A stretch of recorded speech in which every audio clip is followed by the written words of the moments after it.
Good evening, everybody. Will Wiggleman here with you at McMorran Place in historic downtown Port Huron. Thanks so much for joining us tonight. Well, the Prowlers and Sentinels are wrapping up their set where they play each other 5 straight games over the past 2 weeks. The Prowlers have won 3 of the first 4, including 2 shutouts. Last night, Reed Cooper made 19 saves to blank the Sentinels, and Port Huron will look for another sweep of Indiana this season and stay red hot in second place in the Empire Division.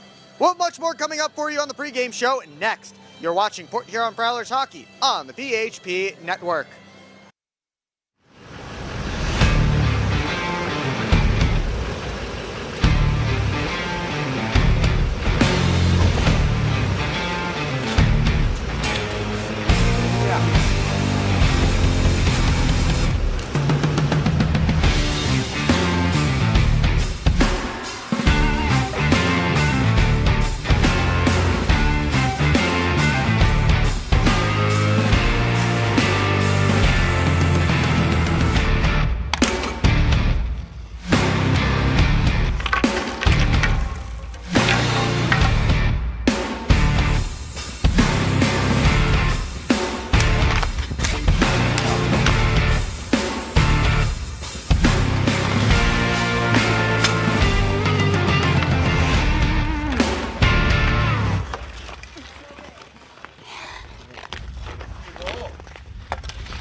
Welcome back to McMorran Place. Prowlers and the Sentinels getting set to get underway on this Saturday night. Will Wiggleman back with you here with the entire crew. Thanks so much for joining us tonight. But before we get into tonight's game, let's take a look back at last night's contest. And well, it started with fisticuffs. 3 fights in the first 18 seconds. There's Richard Colarusso against Alex Johnson. The first one and the expected one for some people. But then we got 2 more that were kind of spur of the moment. Noah Bradburn, the rookie, against Austin Federle in his first game back in the lineup. And then the big fellas, Ben Brockway and Seth Bacon, both got in some real good punches throughout that fight. But then we got to the hockey, and it took to the second period to get the first goal, and the Prowlers' power play was working. Nice passing, and Lucas Lockney on the back door, able to slide it home. And then in the final minute of that second period, Jamie Bucell with all kinds of time to load it up from the left wing circle. That was another power play goal. That 2-0 lead held until Reggie Millette hit the empty net and sealed the deal for the Prowlers as Reed Cooper picked up his 3rd shutout of the season, tied for 2nd in the FPHL. Now Lockney had a goal. Alex Johnson a pair of assists as he got the secondary helper on Lockney's goal. And again, Cooper 19 saves. Prowlers get their 2nd shutout against the Sentinels over their last 4 games. Remember, this is the time when the Prowlers and the Sentinels are playing 5 in a row. Tonight is game 5 of that. Prowlers shut out Indiana behind Bailey Huber's 29 stops last Friday in the first game of the 3-3 down in Columbus. But last night, again, the 2nd shutout of this stretch for the Prowlers. Meanwhile, Indiana, after outshooting Port Huron 11-5 in the opening 20 minutes, held to just 8 shots throughout the entirety of the last 44 in each of the back 2 periods.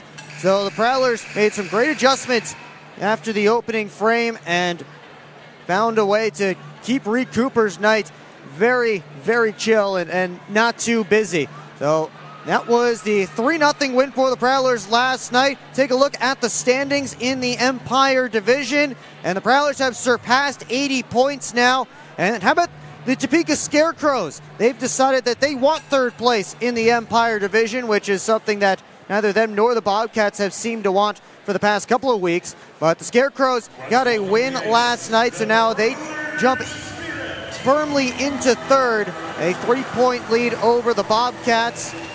And that 3rd place spot is more than likely who the Prowlers will face in round number 1 of the Commissioner's Cup playoffs. Although, of course, Prowlers can still technically catch the Binghamton Black Bears, but I would say that's pretty unlikely at this point in the season. How about the Danbury hat tricks? Still within striking distance now of that 4 spot.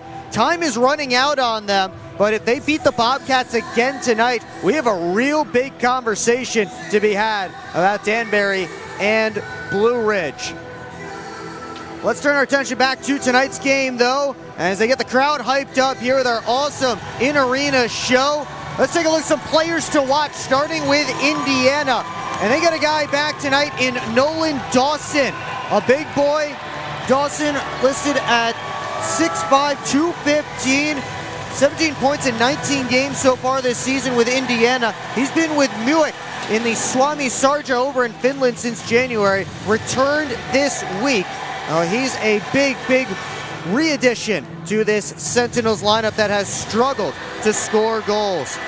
And a big reason why the Sentinels have struggled to score goals as of late, that would be the Prowlers netminder Reed Cooper. He's been strong over his last 4, a 4-game win streak, a .971 save percentage in that time has helped him get to a league-high .929 save percentage on the season. He's given up 4 goals in those 4 starts. Well, we know where Cooper's slotting in our starting lineup tonight. Let's see about the rest of the lineup.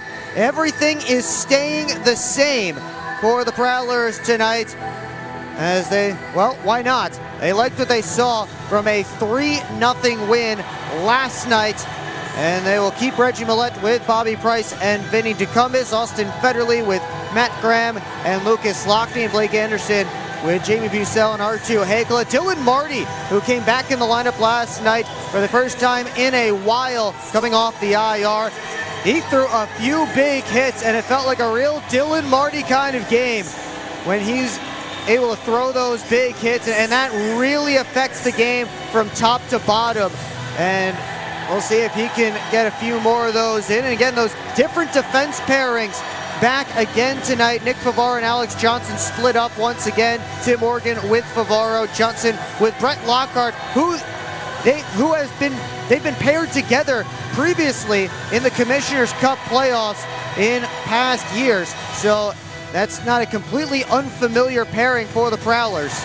And of course, Ben Brockway and Brian Parsons, the third pairing. But again, everybody staying the same here tonight in Port Huron as they wrap up the On Ice show. Again, if you think that looks really cool on your TV or computer or phone screen right now, it looks about 100 times cooler here in the building with the lights down and all of that. I mean, you have to get here.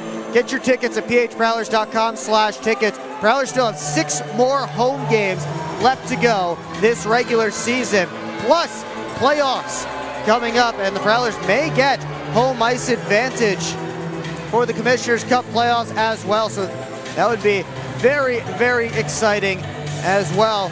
And yeah, you get your tickets, phprowlers.com/tickets. Sentinels are hitting the ice. You may notice they're wearing their dark uniforms tonight. Prowlers are wearing their white at home tonight due to the fact that their white specialty jerseys scheduled for tonight were unavailable. So they'll be wearing white at home tonight, just like the old days. Taking down the ice level for the rest of the pregame show.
The Civil Air Patrol would like to invite all the Prowlers fans to their Blue Water Composite Squadron open house on March 21st from 12 to 3 p.m.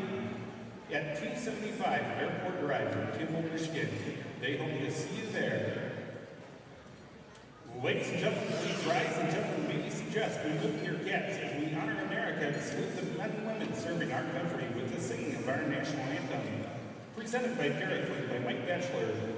We remind all members of the armed forces and veterans who are present but not in uniform that you may render the military salute. Ladies and gentlemen, please give a warm welcome to Cheryl McCoy.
Cheryl McCoy on the anthem tonight here at McMorran Place. A big electric crowd ready to go tonight for the Prowlers and the Sentinels. There's your sneak peek at the Orthopedic Associates starting lineup for tonight's game. Now let's tell you exactly who's in that lineup. It is Dylan Marty, Jamie Bucell, and Blake Anderson up front. Ben Brockway, Brian Parsons on defense, and Reed Cooper between the pipes tonight. As you know, last night Dylan Marty talked about it just a few moments ago. Throughout the game, Dylan Marty was throwing those big hits.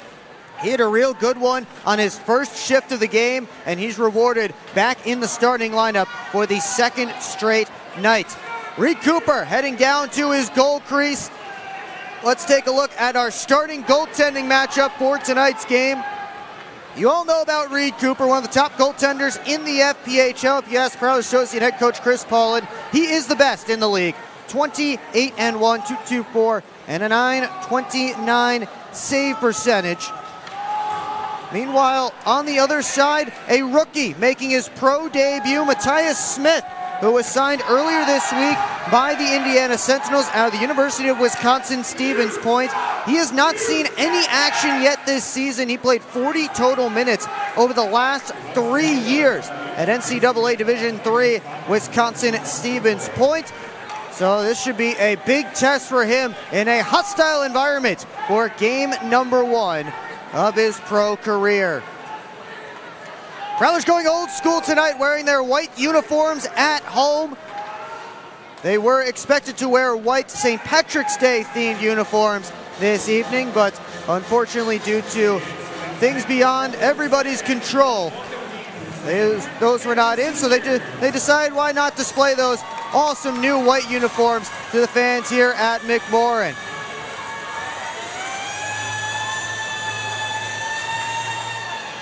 Brian Parsons having a chat with Christopher Bormanis right at center ice. We had 3 fights off the opening drops of the puck last night.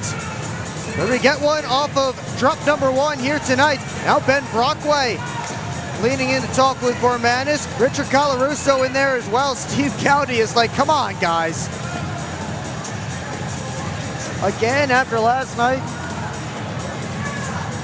We'll see. Doesn't look like we'll get much of anything, but maybe we'll find out in a moment. Dowdy set to drop the puck between Bormanis and Jamie Bucell. Everybody's gloves stay on and we're underway. Blake Anderson wheels in on the left wing side, slides it to Bucell, centering feed, and that went off of Bacon's skate, and Matthias Smith has his first save as a pro. Nolan Dawson taken in by Anderson, spun down to the ice. Dawson without his stick. Here's Bucell walking back in, and he ripped it wide. Battle for it along the boards. Anderson plays it over to Brett Lockhart with some space on the right. They'll just dump it in deep. Prowlers in the midst of a change. Lockney challenges Ponovanov. Loose puck grabbed by Corey Cunningham, but he overskated it. Now up comes Ponovanov. Wheeling in. Ponovanov gets back on the puck. Backhands it around to the far side. Federley gets there, 3-on-2 for the Prowlers. Federley over to Lockney. As Federley driving. Lockney's shot kicked out by Smith. PV gave it over to Ethan Esposito, who was scratched last night. Back in the lineup here tonight. On a 6-game point drought right now, Ethan Esposito. Prowlers try and work back in the offensive zone, but Favaro has to regroup. Organ ahead to Graham, taps it back. Favaro tipped in by Price. Now Romeo Terrain. Off to the left wing side to Vladislav Pavlov, who despite a 5-game point drought still leads the Sentinels in that category. DeCumbis off the back wall to Price. Loose stick behind the net. Believe that belongs to Dawson from all the way back on the first shift of the game. Millette cycled it back down and around. Then hit that loose stick. DeCumbis couldn't sweep it in front as the puck went on edge after hitting the stick. And it's tossed out by Phil Tomacek. Wrapped back around by Favaro. Tomacek waiting for it. Rips it over to the far side. Nobody home there for Indiana. Zinchenko able to skate into it. His shot stopped by Cooper. Rebound. Ends up behind the net. Zinchenko wheeling up top. Shadowed by Brockway. Bacon. Risks a shot through. Stopped by Cooper. Rebound available. And poked away from danger. Zinchenko to the line. Bacon lets it go. Blocked by Hakala. Bucell chips it up the boards. Bacon back down low. Bormanis and Brockway battle for it. Brockway takes Bormanis in. And a penalty coming up. Both referees have their arms up in the air. Brockway and Bormanis now visor to visor.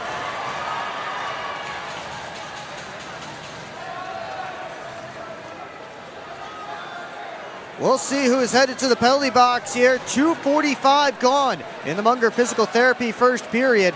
And it looks like it's Corey Cunningham, the guilty party. And the Prowlers are going to get the game's first power play. Both goals the Prowlers scored on Chris Kerr last night came on the man advantage. They were 2 for 4. An early chance to get this big crowd going.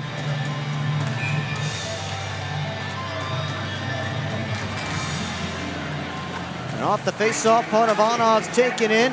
Pavlov grabs the puck, and he slides it ahead to Jonas Elias, wearing number 51 tonight because they did not have his blue 88 jersey, from what I was told. Nick Favaro behind the net, starts up. Anderson. Now tap back to Favaro. 30 seconds gone, the Prowlers man advantage. They have not had possession in the offensive zone yet. Price, right wing side, steps in, tripped up by Ponovanov. They both went down. A battle for the puck. And Prowlers set up. Here's Favaro, unloading one that just whistled wide. Favaro has to go back and chase. Prowlers get a fresh unit out there. Nick Favaro can unload the howitzer from the point. He just missed, trying to go low to the glove side of Smith. Tomacek working in short-handed. Millette takes the puck from him, and now he'll wheel ahead. Millette cuts across the middle, and he drew a penalty. tripped up by Blake Peavy. And a 5-on-3 coming up for the Port Huron Prowlers for 46 seconds.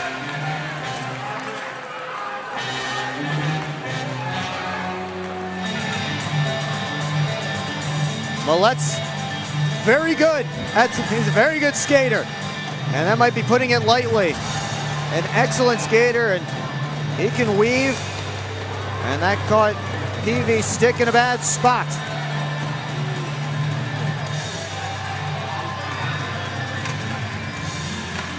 Off this face-off, the Prowlers set up. Federley over to Price, gave it back. Price over to Millet. 35 seconds left in the 5-on-3. Millet down to Graham, in front, save Smith, rebound, score!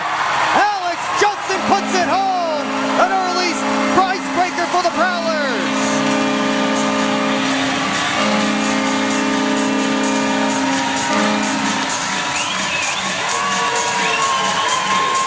And that's how you work a 5-on-3. Use all that extra space. Price's shot stopped by Smith, and a heads-up play by Price to give it over to Alex Johnson, who was wide open on the back door.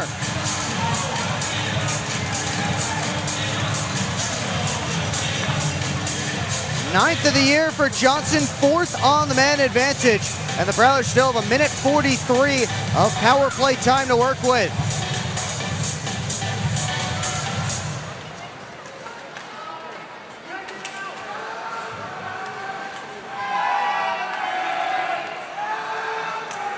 Favaro up to Anderson, drops it back to Price. Price wheels in, left wing side. Price looking in front, all the way around the cage. Price tried to bounce it up top. Leas got in the way, chipped it past his man, then Anderson took Leas down. And Blake Anderson is heading to the penalty box, and that will negate the rest of this Prowlers man advantage. We'll get some 4-on-4 action for a minute and 18 seconds. Still early in period one.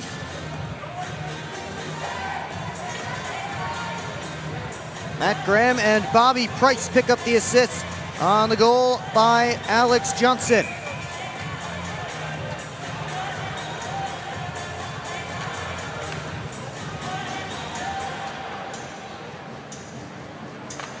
Off the face-off, Karam to Cooper, and he sticked it over for Brian Parsons. Parsons wheeling up, tried to drop it to Lockney. He's forced back, and then Lockney turns 180 degrees, starts right back up ice. Lockney blew a tire. Lockney still able to come up with the puck before Panavana finally took it from him. Lockney right back on it. Got it over to Parsons. Steps over the blue line, whips it back across to guess who? Lucas Lockney. Up top, Lockhart. Tried to go over to Parsons. He just swiped at it, and Cunningham takes over for Indiana. Ponavanov back behind his net. Tried to slide it over towards Cunningham, and they got their signals crossed. Price watching Ponavanov. Tortorella, rink wide feed, Tomacek fires up the right wing side. Drops the shoulder, tried to go short side on Cooper, shouldered it away. Millet spins back. Chased by Zinchenko, got it over to Organ. Tried to smack at it. Tomacek took it away, put it out top, and Cooper comes up with a big glove save on Tortorella. It's an Indiana power play for the next 41 seconds. We'll have that for you when we come back. Prowlers with a 1-0 lead early on in period one.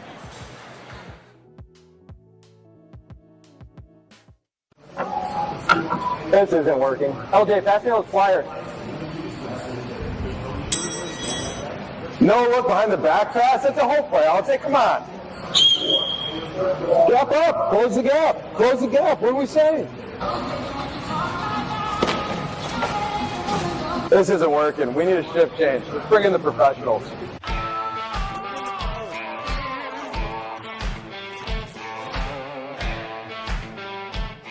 Hello, I'm home.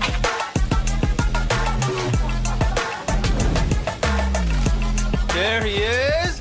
What is happening? Relax. We won. They brought back the snack wrap. Spicy or ranch? Spicy. Go. Yeah. Just one little bite. Can you stop? Oh, sorry. Gather your crew. The snack wrap is back. Back here in Port Huron, Prowlers with a power play goal early. And now they have to kill off the final 41 seconds of Indiana's first man advantage. It's 1-0 Prowlers, 6 minutes gone in period one. Prowlers Spirit looks to have a big group here this evening. They hosted a dance camp not too long ago, and looks like they have a lot of their students here. Johnson, the goal scorer, gets the puck out, and Pavlov feeds it up to Zinchenko on the left wing side. Bounced it back to Pavlov. Walks in with a wrister, knocked down by Cooper. Rebound collected by Dawson. Pavlov, D to Bacon. Down low, Cunningham, back to Bacon. Pavlov, down towards Cunningham. Collects it off the boards. Bacon, shot deflected wide by Dawson. Pavlov to the net, gathered back and covered by Cooper. And the Prowlers get after Dawson, who is playing his first game with Indiana since January. In case you missed our pregame show, Dawson has been in the Suomi Sarja over in Finland. 7 points in 11 games for Muick over there in Finland. Back to finish the season with Indiana now that that season's over. Sentinels power play went 0 for 4 last night, working at just over 14% this season. Off this face up on Ivanov, shot changed direction and went wide. Anderson's out of the box, so we're back to 5-a-side hockey. Lias up to Tomacek, lets it go, it's blocked by Bucel. Terrain had some trouble with it. Hakala stepped in front of Tomacek, put it to an area in the offensive zone. Terrain bounces it over to the far side, comes all the way to the point. Lockhart down low, tip, they score! Bucel right in front, got a touch on it. 2-0 Prowlers.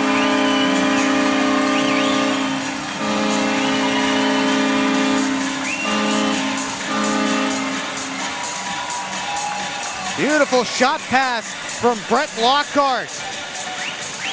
He took a look, saw Bucel right in front. And Bucel with his stick available, able to get a good touch on it. And great look from Lockhart. You see Bucel pointing back to Brett Lockhart. 8th of the year for Bucel. He has 5 goals over his last 6 games. He's had the hot stick. Prowlers off and running early tonight. Ethan Esposito saucers it ahead, looking towards Bradburn. No icing here as Bradburn won the race, left the puck behind the net, and Oregon recollected for the Prowlers. Bounced out, here comes Price flying in. Stops up, cuts to the middle before he's knocked down by Tortorella. Bavaro takes over, fired off the far boards. From Millette. Stops up, walks back down the wall. Hands it off, tap to the point. Oregon kept it moving down low. Millette wheels up top. Millette on his backhand. Spins, turns, and shoots. That didn't get all the way through. Price trying to get to it. Tortorella got there first. Right wing side, Bradburn. Shot it off of Johnson. Millette waiting for help off the bench. And the Prowlers will set things up on the breakout. Tipped in by Graham. Colarusso hustling after it with Marty, hunting him down. Throws the body into him. Lockney behind the net. Bounced up high. Johnson lets it go. Saves Smith. Graham tried to push it out front. Tied up with Colarusso. Graham put it out to the slot. Nobody home there for the Prowlers. Tomacek chips it by, has Zinchenko going to the net. And he put it right into Cooper's glove. He'll hang on for no rebound. I'll get an edge in your game with Top Cheese Hockey Wax, the official wax of the Port Huron Prowlers. Use code Prowlers for Prowlers 15 for 15% off at topcheesehockeywax.com.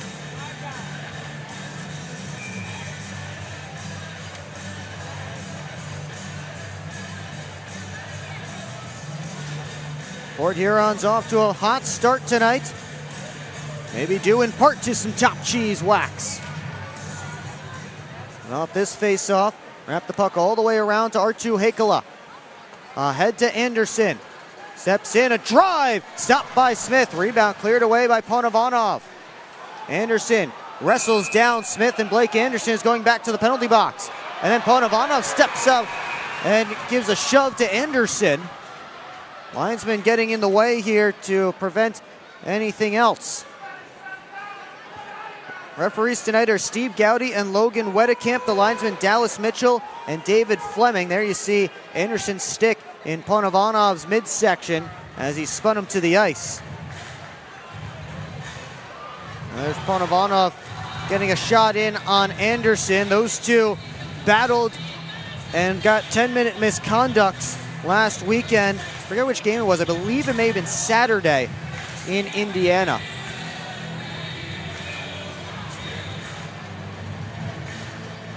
Anderson sits for the second time in this first period. Sentinels with their first full power play of the game as Graham gets an early clear.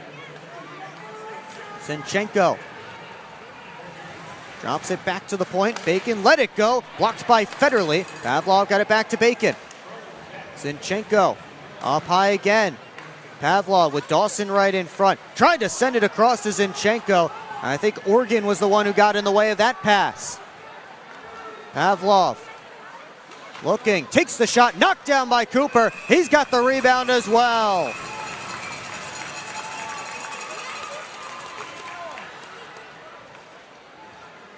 .33 seconds gone in the Indiana power play, and Reed Cooper with a couple of big saves there.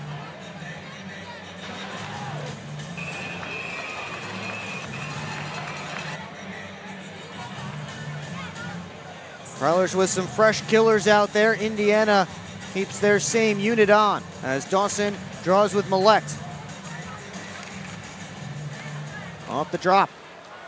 Zinchenko battling with Brockway. Got it up high. Pavlov over to Cunningham, who got a good touch on it but only found the back glass. Corey Cunningham with a turnaround try. Glove down and held by Cooper.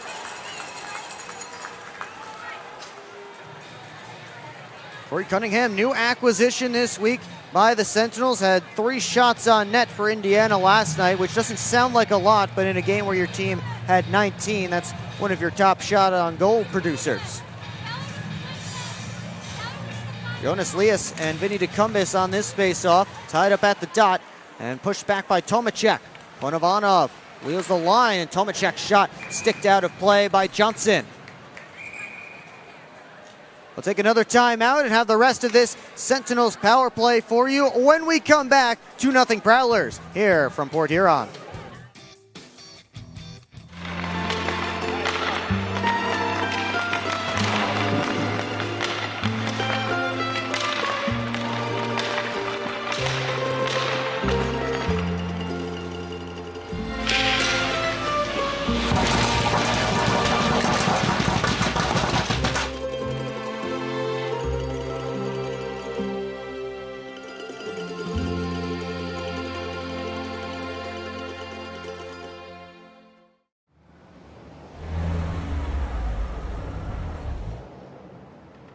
Hey guys, what's going on? Hi guys, we just stopped at Industrial Park Marathon to get some fuel and some snacks before the Prowlers game at McMorran. Nice. Yeah, we just stopped by here at Industrial Park Marathon so I can get a Slurpee before the game. Wait till after the game. If the Prowlers score 3 or more goals, Slurpees will be free. Thanks for the info. I'm going to get my Slurpee after, but we'll see you at the Prowlers game. See you at the game. Go Prowlers! back here on the PHP Network. Your Prowlers up 2-0 midway through the first period. And if there was ever a game to get off to a hot start, it was this one. An absolutely electric crowd in a packed McMorran Arena, and it could be felt on the bench right from the get-go. You saw the way they were buzzing around the ice. One thing, one of the louder voices on this team was emphasizing Ben Brockway, telling everyone, hey, stay up the whole game. Don't let it just be that early game rush, you know, with the big crowd and the noise. Keep it consistent throughout the whole game. They've done a good job through 10 minutes, still 50 to go. Will, back to you. Thank you, Brady. Ben Brockway, one of the vocal leaders on this Prowlers squad. And if you've ever been to a Prowlers practice or morning skate, you'll hear Ben Brockway addressing the team at some point. And of course, he's always a good guy to keep the energy up. There he is defending as the shot came in on Cooper. He covers up, and Brockway makes sure Nolan Dawson doesn't get too close to his netminder.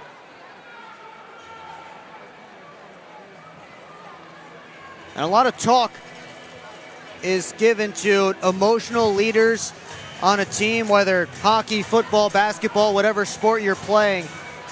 And Ben Brockway is one of those emotional leaders on this Prowlers team. And there's the reason why he has an A on his chest. It's not just because he planted a flag at the end of a playoff series last season. There's a lot more to it than that. As Brian Persons is able to clear the puck all the way down, 45 seconds left in the penalty to Blake Anderson. Pavlov trying to step around Lockney, who just whacked the puck from him. Bacon this time with a headman feed. That went off of Graham's stick. Dawson trying to step through, couldn't get past Lockhart. Zinchenko without his stick, or with his stick, pardon me. Or no, Zinchenko doesn't have a stick. Now he'll go pick it up. Here's Bacon, sending it down low, and trying to tip that on goal was Cunningham. Bacon juggled, but kept it in at the line. Cunningham turns the corner in the slot, and Cooper flashes the leather.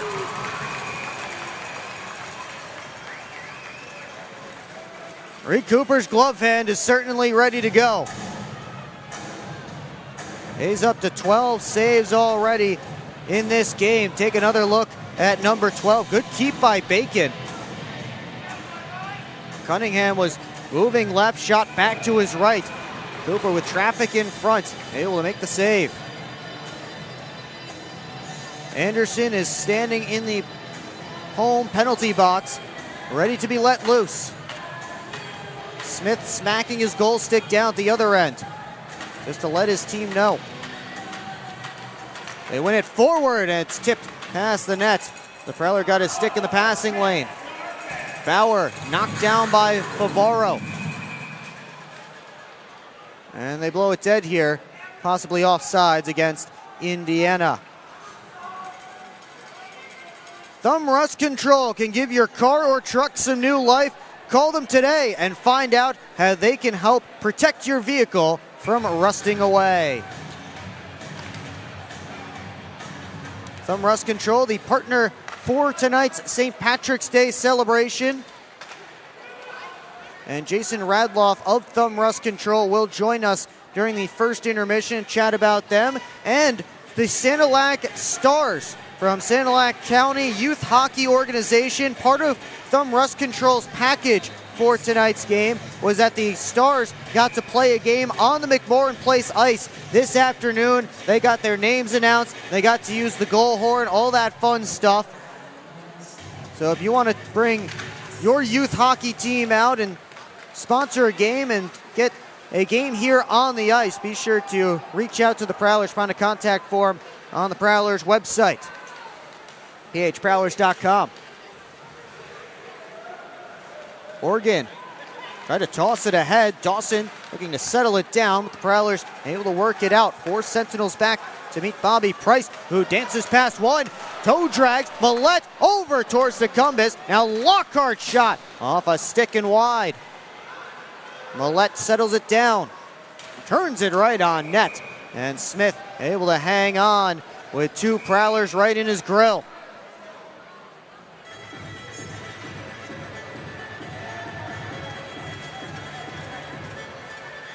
Couple of nice moves from Bobby Price on that rush. Prowlers got a couple of shots on. Here's the last one from Millett, and Millett has scored from that spot, doing exactly what you saw him do there, not looking at the net before he shoots. Kind of trying to lull the goaltender into a false sense of security as Brian Parsons sent Bohdan Zinchenko down to the ice with a nice hit. Millett does a great job catching the goaltender off guard, as there's a shot on net that Smith was able to stop off the stick of Blake Anderson. Right wing side, it's Tomacek throwing on the brakes and then meeting Ben Brockway, who put him into the glass.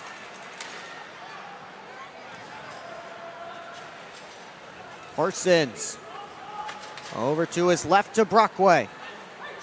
He starts ahead, out to Bucell. Chipped it over to his right. Here's Anderson stepping in, making a couple of moves, and then had his stick lifted by Peavy, pumped back out in front, and Terrain rescues it. Cross corner dump, and from his own side of center, icing called against the Sentinels. Terrain not happy about that call.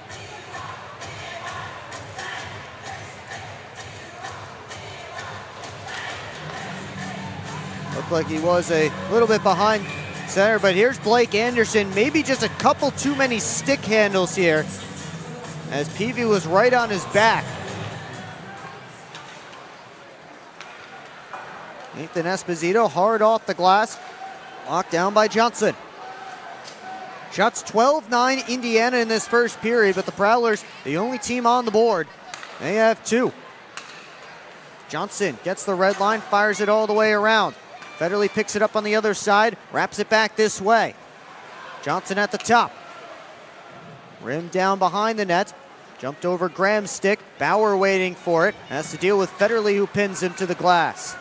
Bauer muscling his way out of the zone. Lockhart pulls the puck free. Bauer and Federley release each other. Port Huron looks to move back up ice. Bauer dumps it back in. Favaro wheels around the net. Couldn't slide ahead. Now he got it up to Federley. And it's Dawson. Chipped in. He'll head after it. Favaro gets there first. Lockhart popped it out to DeCumbis. Now for Price. Has Federley breaking. Sent it in that direction. Federley was going off for a change. As Favaro takes back over, the Prowlers will try again. Organ up to Millett. Sends it all the way deep. Comes up the near side boards. DeCumbis battling for it. Organ slipped it down low to an area. DeCumbis trying to get to it. Instead, it's Tortorella. Up the wall, kept in by Organ. Down to DeCumbis. In front, Millett. Pushed away by Pavlov. And now Dawson takes over. 3-on-2 for Indiana if they hurry, but Dawson decided to dump it instead. Cunningham went down as he tried to spin. Price with a home run feed looking for Bucell, but instead he only found the fans, and that's a delay of game penalty against Bobby Price. Indiana will go to its 3rd man advantage of period 1. And we get to debut our new penalty box cameras here this evening.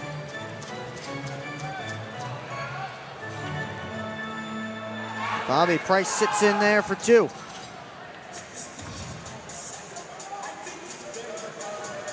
Matthias Smith down on the other end from this faceoff. Again, making his pro debut tonight. 7 saves so far for him in period 1. This is the first game action he has seen this season. Did not appear in any game for University of Wisconsin-Stevens Point this year. Ponovanov off to his left to Esposito, challenged by Lockney. Peavy takes over, got to Tomacek, walking in, and his attempt towards the net was blocked down, and Ben Brockway clears.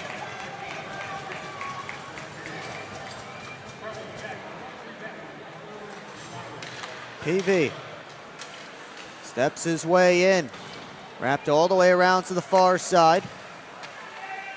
Bauer, Peavy, bumped it back up the far boards. Anderson trying to get back to it, sliding, able to block Ponovanov's pass attempt. And it squirts down to the corner where Parsons goes to get it. To a side scrum. Pulled out by the Sentinels. Ponovanov works up top, lets it go. It's blocked by Anderson. Prowlers trying to get to that loose puck. Smith played it off of Blake Anderson and up out of play. We'll take a timeout and get the rest of this Indiana man advantage when we come back. Still 2-0 Prowlers here on the PHP Network. Yeah, I don't know about this one, fellas. Boys, we don't overcome adversity by backing down. But yeah, I don't know about this one. That's reassuring. We're so screwed. All right, boys, here's the game plan. LJ, you start with bananas. B-Way. Wait, why do I have to do the bananas? Because you're the softest on the team. I don't want the bananas. This thing is gonna melt. We gotta hurry up. I won't do it. Okay, both of you. I will do the bananas and the whipped cream. Fets, please continue. Who's paying for this anyway? I am. I just bought my tickets for the Prowlers game this weekend, and the Milk House gave me 25% off my order. Fets, why'd you buy the tickets? You're literally on the team. For the discount. So are you all ready to give it a try? Oh, we're ready. It's true. Get 25% off your entire order at the Milk House, October through April. Simply show your ticket stubs at checkout and enjoy your discounted treat. Keep up with your Prowlers all season long on social media. Follow us on Facebook at the Port Huron Prowlers, Instagram at PH Prowlers, and Twitter at PH Prowlers. And you can find more information on our website, phprowlers.com. Tonight's Chippewa Laundromat washed up player of the game is Christers Bormanis. Chippewa Laundromat, Port Huron's only multi-generational laundromat.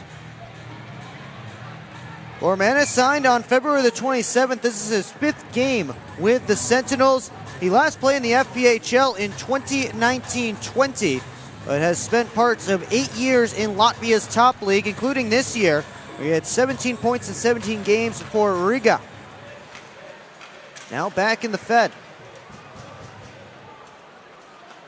Bogdan Zinchenko starts up the right wing, gets into the offensive end. Zinchenko bounced it back towards Dawson, came all the way to the point. Pavlov. Zinchenko. Stick handling, looking, and goes behind the net to Dawson. Zinchenko again, up high, Pavlov. 35 seconds left in the power play for Indiana, as Cunningham couldn't direct that one towards the net. Pavlov down to Zinchenko. Tried to feed it out in front, batted around, and it bounces to the line, not out. Pavlov kept it in. Federley threw a check on Pavlov. Now Dawson looking in front. Got all the way through. Bacon with 10 seconds left on the penalty. Pavlov with a man in front, sent it off of Favaro's boot. Shot towards the net, blocked by Federley, and Price fresh out of the box, able to pick up the puck.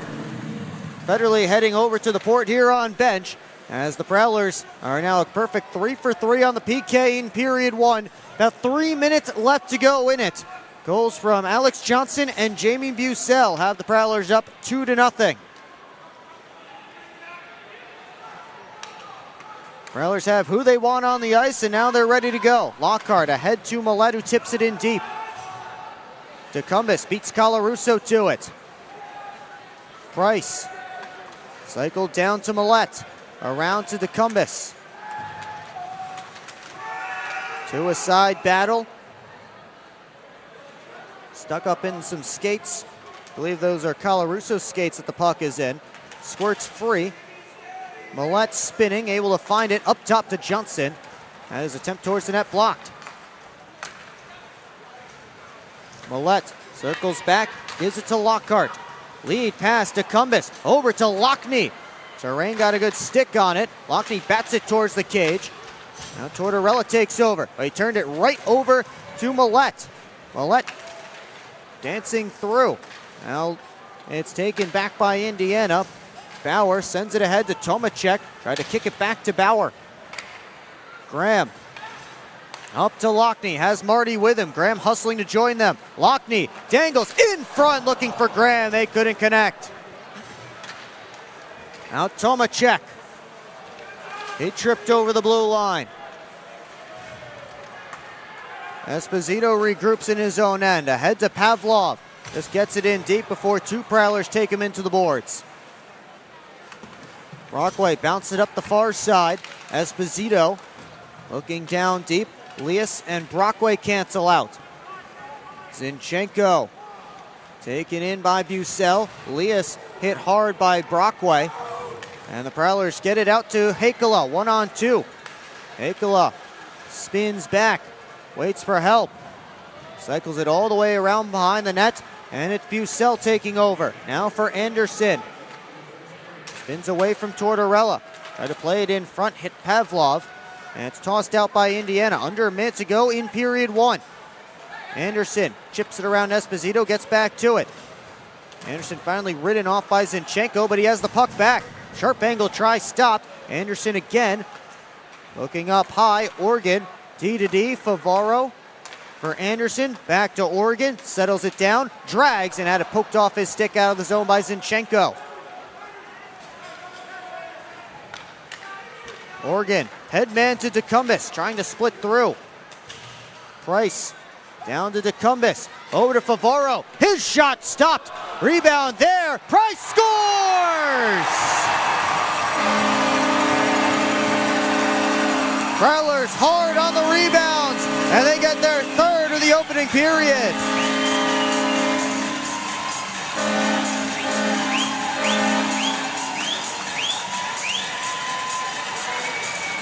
.4 seconds left. Bobby Price picks up his team high 19th of the year. That puck was loose. Smith couldn't handle it. And Price able to go to the backhand on that rebound chance. Yeah, good look at it here. Nice move to the backhand for Price to deposit it in the empty cage. Well, the Prowlers will finish this first period. Here's Millette, one more try. Smith has it at the horn. And now the Prowlers will finish this period with a 3-0 lead. A great start to the Saturday night affair against the Sentinels. Shots on goal in that opening period. Right now they have them as 12-11 in favor of Indiana. I believe after that last one from Millette, if they do count it, it will be 12-12. But we'll worry about that later, as in just a moment we will have Alex Johnson along with Brady Beaton down at ice level. Johnson, of course, scored the first goal of the game, that power play goal. And now Aiden gets over there with the camera so that we can get our sideline interview with Brady Beaton and Alex Johnson.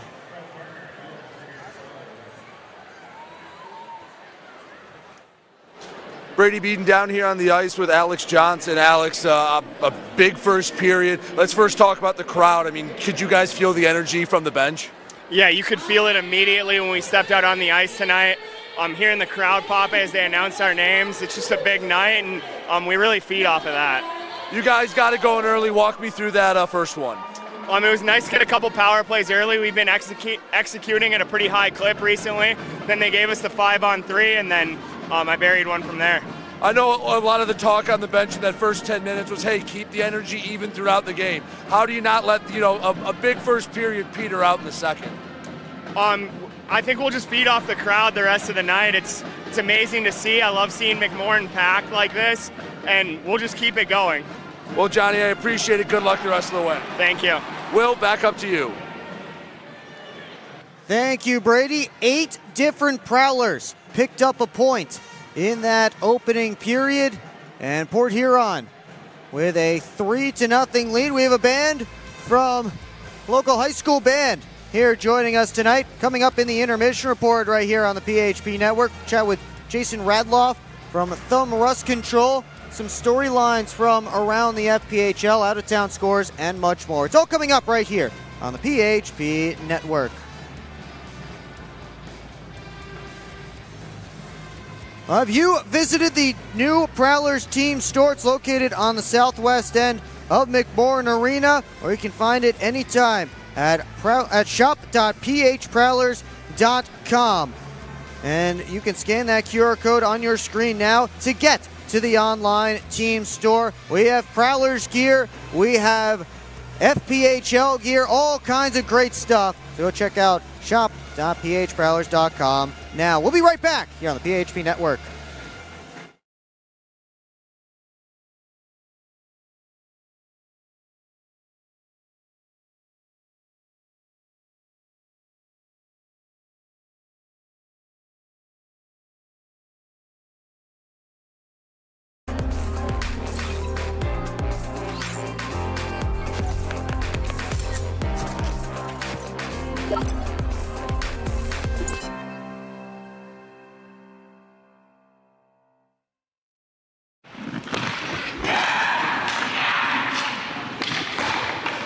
Hockey is like a business. One missed pass can derail the perfect plan. Have Taft Consulting help you get your whole team on the same page. They have the expertise to help you follow through on all your goals. Find out how they can help you today by emailing taftconsulting@outlook.com.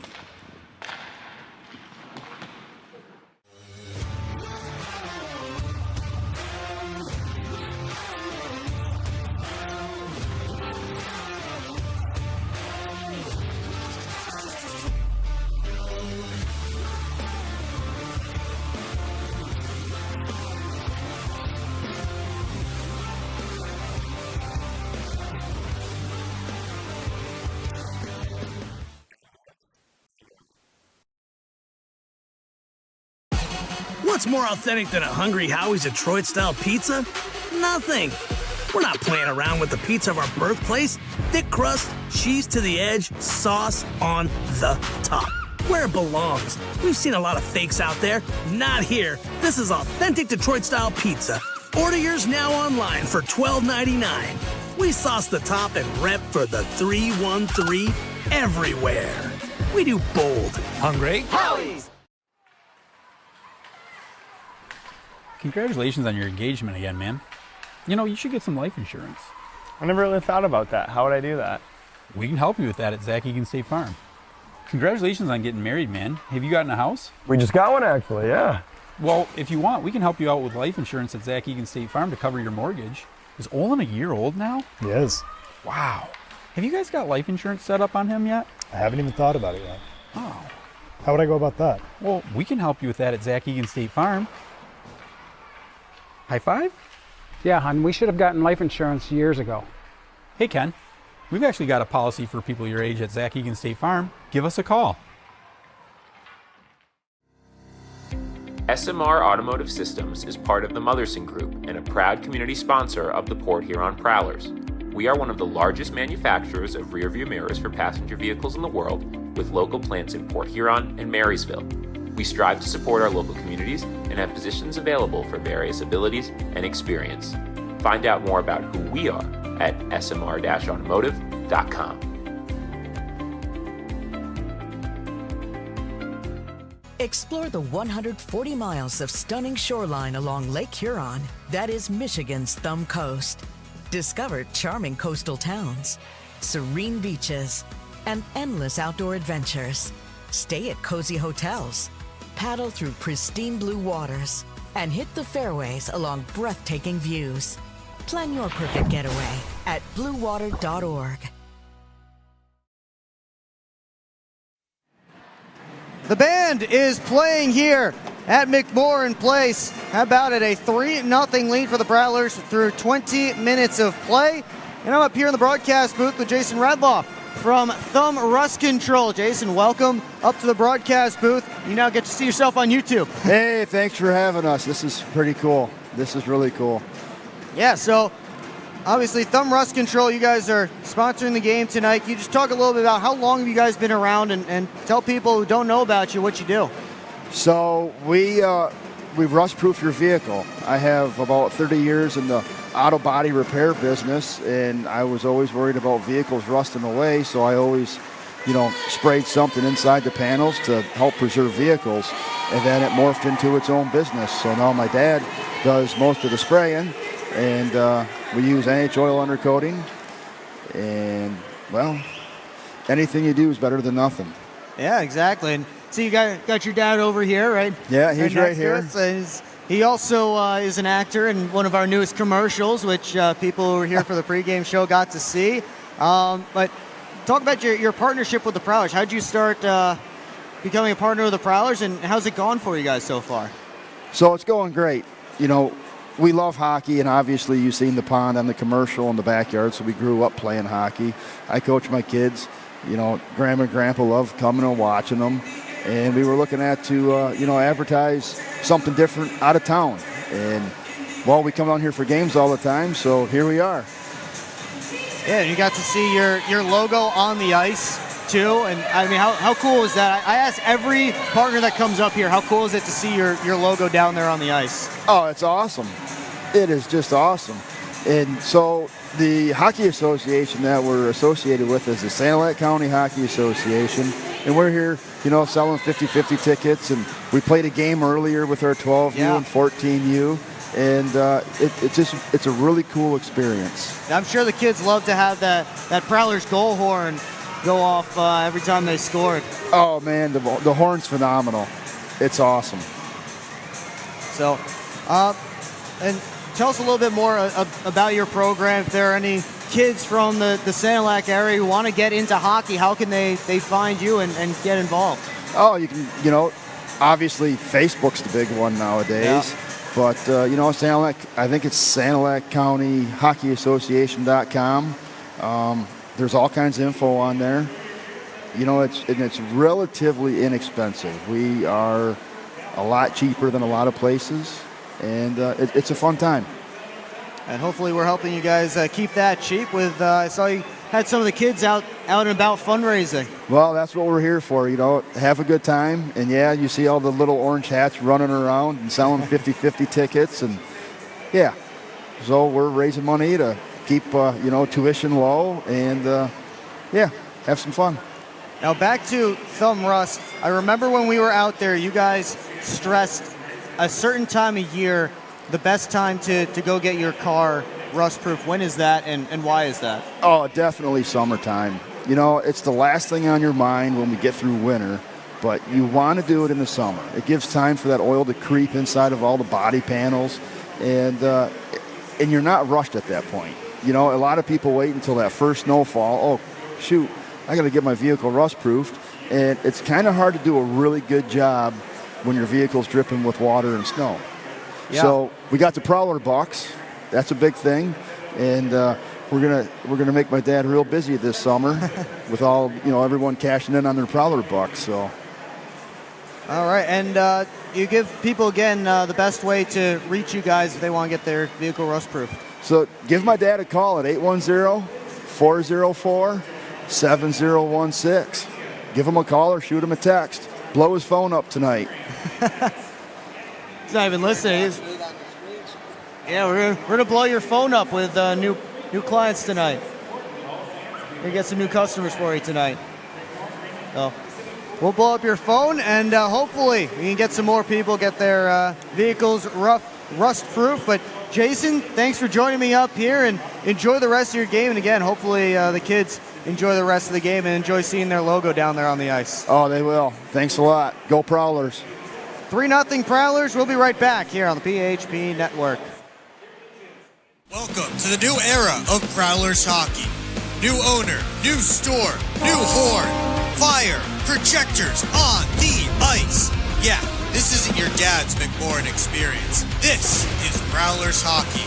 Get your tickets for the show now at phprowlers.com/tickets. Keep up with your Prowlers all season long on social media. Follow us on Facebook at the Port Huron Prowlers, Instagram at PH Prowlers, and Twitter at PH Prowlers. And you can find more information on our website, phprowlers.com. On Prowlers hockey.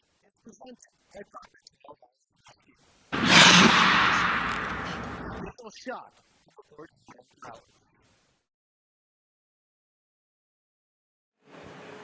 Back here at McMorrin Place, first intermission continuing on, and the Prowlers have a 3-0 lead over the Indiana Sentinels after a big first period. 8 different Prowlers found themselves on the score sheet.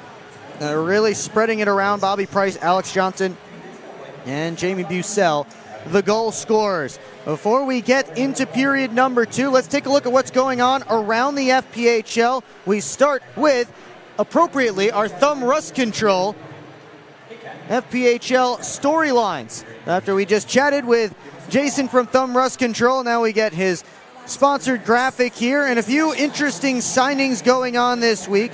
And we start with the Athens Rock Lobsters, who added Jonathan Bertuccio Pereira, who has spent this season so far with the Macon Mayhem and the Birmingham Bulls. 11 points for him so far this season in 37 games.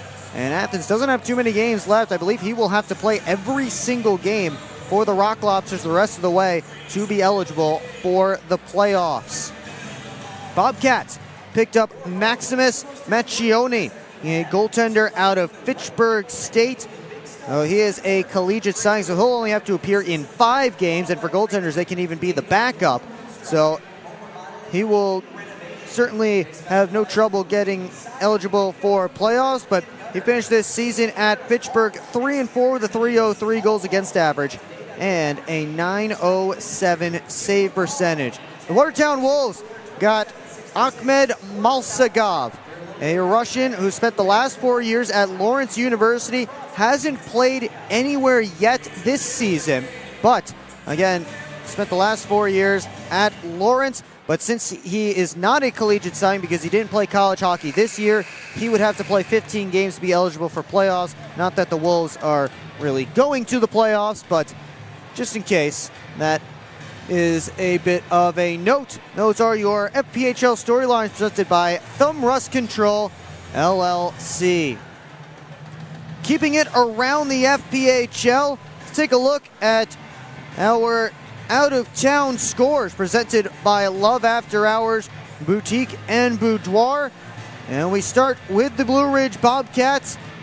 They are taking on the Danbury Hat-Tricks in Danbury, and the Cats have a 1-0 lead through 20 minutes of play. Goal coming from Daniel Martin in that opening frame. 20 minutes down in Columbus, the Dragons got 2 from Tyler Barrow to surge past the Monroe Moccasins, who got the game-opening goal from Hagen Moe. And it's 2-1 Dragons. The Dragons won the shots battle 21-6 in that opening frame. Lobsters have a 1-0 lead on the PD Ice Cats as they finished up period number 1. Only goal belonging to Joe Mack right now, an unassisted goal for Athens. Now, after a tight game last night in Watertown, they're just past the midway point of period 1. This one not so close. Scott Ramaker's Gavin Yates, Dan Weber, and CJ Stubbs have scored for the Black Bears. It's 4-0 again. They are still midway through the first period of play as the Bears have 4 goals on their first 10 shots of the game and hold that big lead.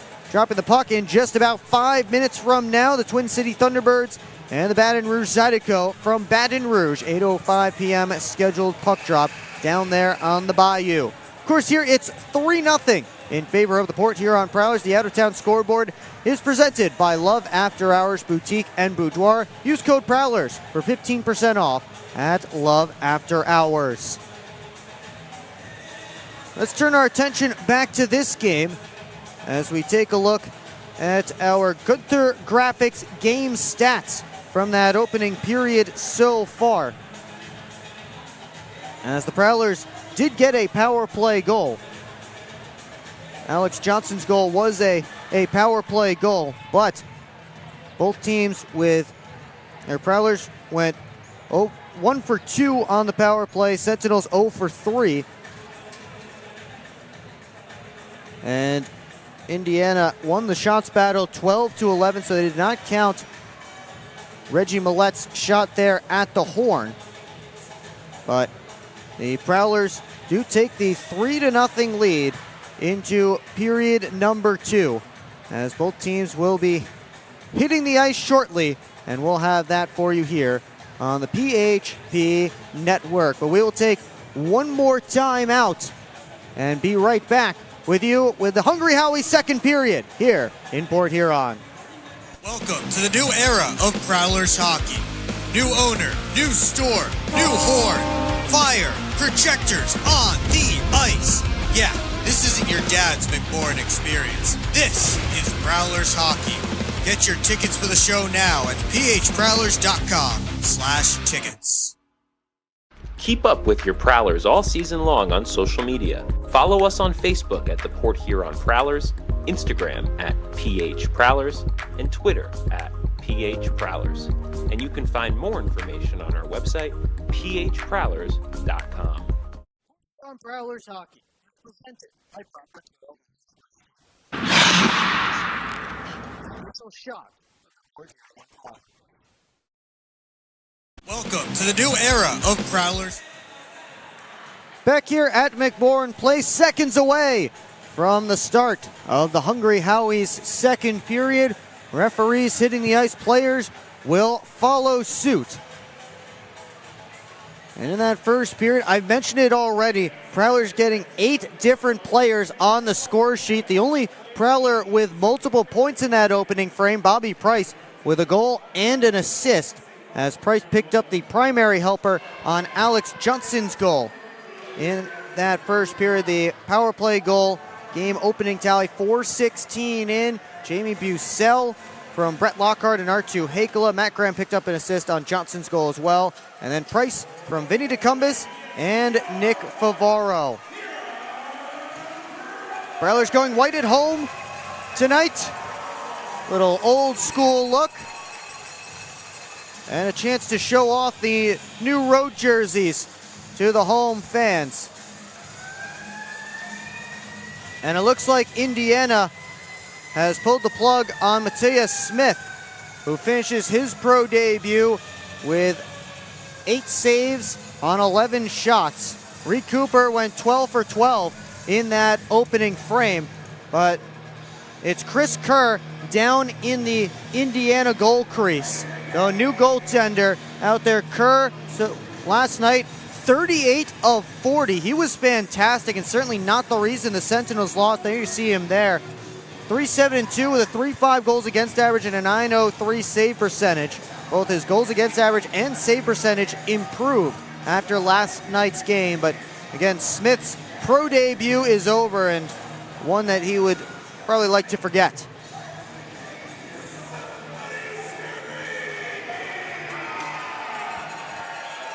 Well, a face-off here at center ice between Vinny DeCumbis and Christers Bormanis.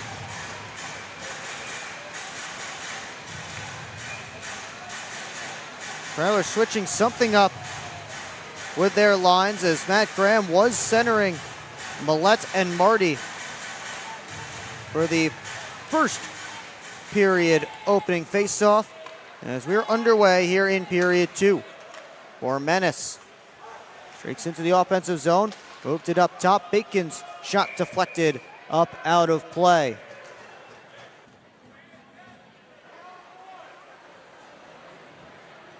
Well, we got our first whistle of this second period, 13 seconds into it.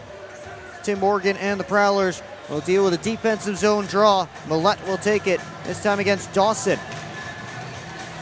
Bormanis floated it towards the danger area. Dylan Marty came back to collect. Marty's bounce pass taken away. Cooper with a miraculous stop on Dawson with his paddle.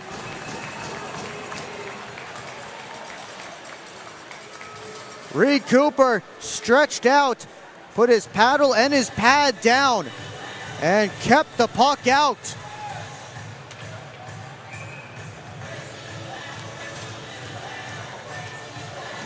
I'll take another look here. Marty tried to bounce it back to Favaro. It hit the referee. Cunningham swept it in front, and Cooper with a paddle as it slipped under his pad, and he was able to get it, reaching back. It stays 3-0. Port Huron looking to go on the attack. Anderson takes it away, and a turnaround shot goes off the glass. Bucell up high. Brockway bounces it back down low. Anderson towards Hakela. Hakela battling with Ponovanov. And now it's Bucell. Back pass in front looking for Anderson. Peavy gets it over to Terrain. High toss into the offensive zone. Parsons settles it down, rips it around to Anderson. High flip out. Glove down. Loose puck grabbed by Bucell. Muscled off by Bauer. Ponovanov gets it over to Terrain. Prowlers in the midst of a change as Bauer sends it ahead to Lias. Indirect feed off the boards. Tomacek throws on the brakes and then fell down. Matt Graham played it off to the near side. And Austin Federley sends the puck deep. Graham in front looking for Lockney. That didn't work.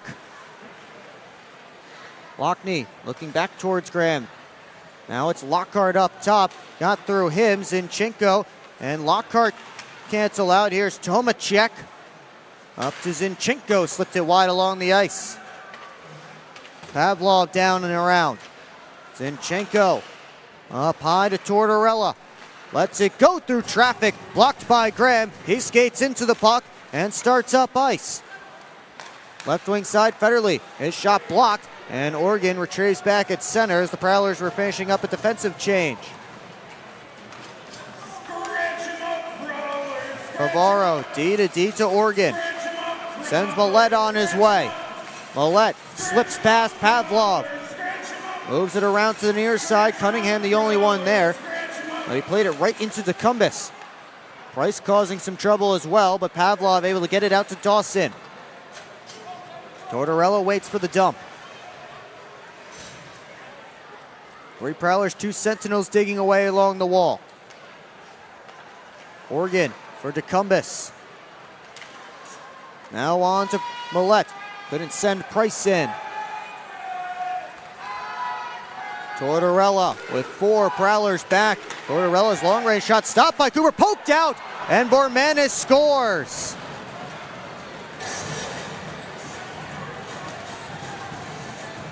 Cooper made the first stop, but he couldn't hang on to it.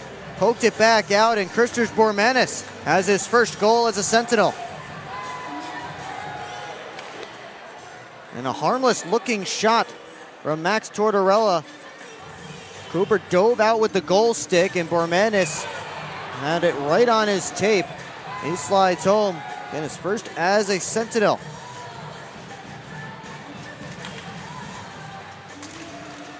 There were 4 Prowlers back, but Bormanis, the only one who found that puck. Here's Bucell trying to dangle in. That didn't work. Colarusso tossed it ahead. And Ben Brockway back in his own end. Sweeps it up the near side boards.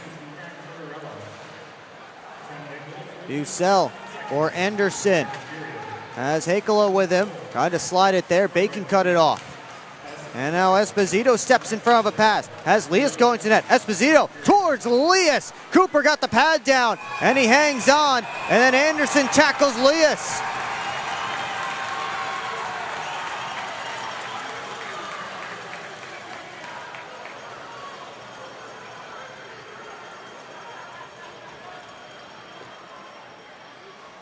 Blake Anderson is heading to the penalty box here. I believe he's the only one. You see the chance for Esposito over to Lias. Cooper got his pad down. Lias was whacking away.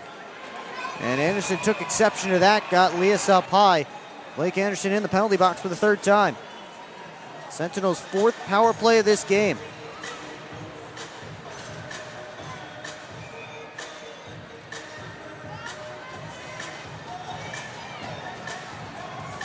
A faceoff will come to Cooper's right. And Dawson and Graham being on the draw. Comes to the wall, Zinchenko. Got it up high to Pavlov.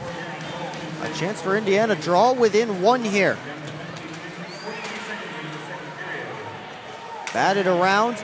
Finally grabbed by Cunningham. Pavlov. Walks, gives it over to Bacon. Got it back down low. Dawson. Now Johnson takes over. 2 Sentinels on him. Johnson, he will slide it through, but Zinchenko cut it off.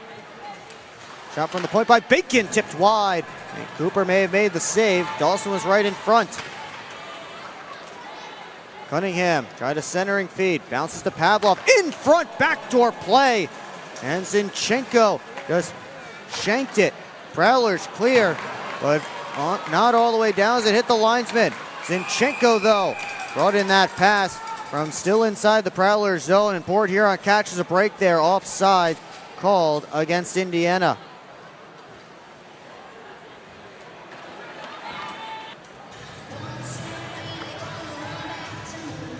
Here's that earlier chance.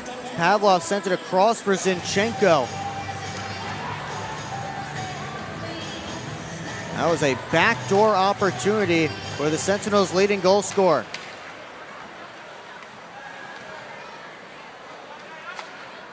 Left wing side, it's Tomacek. Chips it in deep. Oregon, first one on it, claps it around. Tortorella comes all the way over, but couldn't keep it in. Tomacek over to Tortorella, near side, wrist shot sticked away by Cooper. Oregon turned, but couldn't fire it all the way down.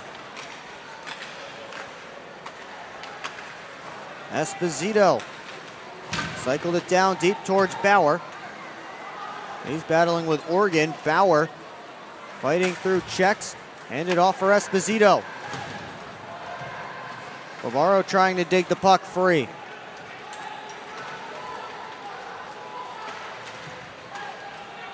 Poked around towards Bormanis. Final seconds ticking off of Anderson's penalty. Bormanis gave it away to Oregon. He had his stick lifted by Esposito, though. And a penalty coming up. Looks like to Ethan Esposito. We'll have 4-on-4 for a second. And then a Prowlers power play when we come back here on the PHP Network.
Prowlers are about to get to their third power play of the game just as soon as Blake Anderson steps out. 1 second left on his penalty. And it's a 3-1 Port Huron lead. Early stages of period 2.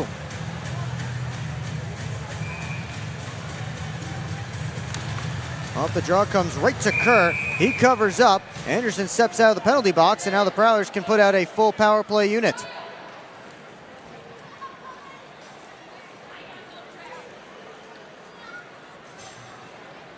This is the unit that scored the man advantage goal early in the first.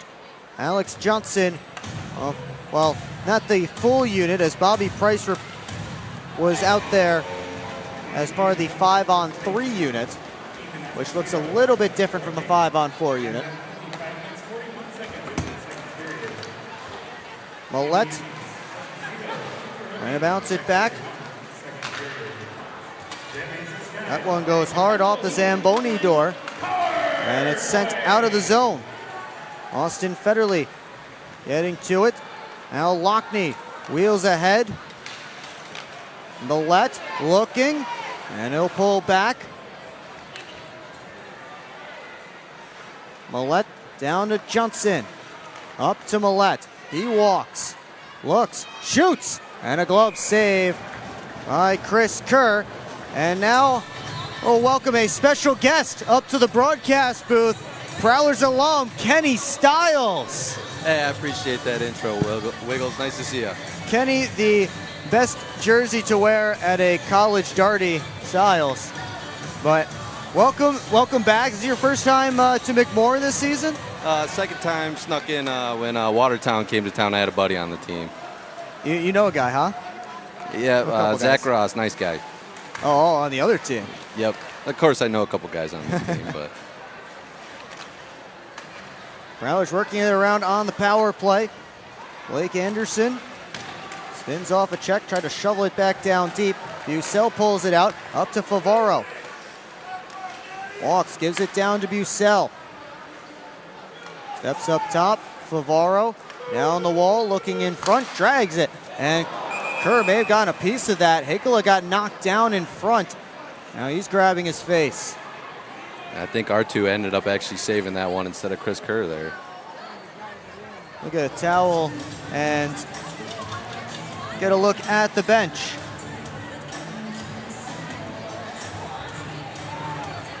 They take another look at that shot. Oh yeah, I think you're right. I think that did hit R2 on the way through.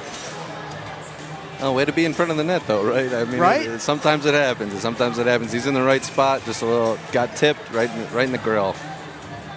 In the dirty areas. 33 seconds left on this board here on man advantage.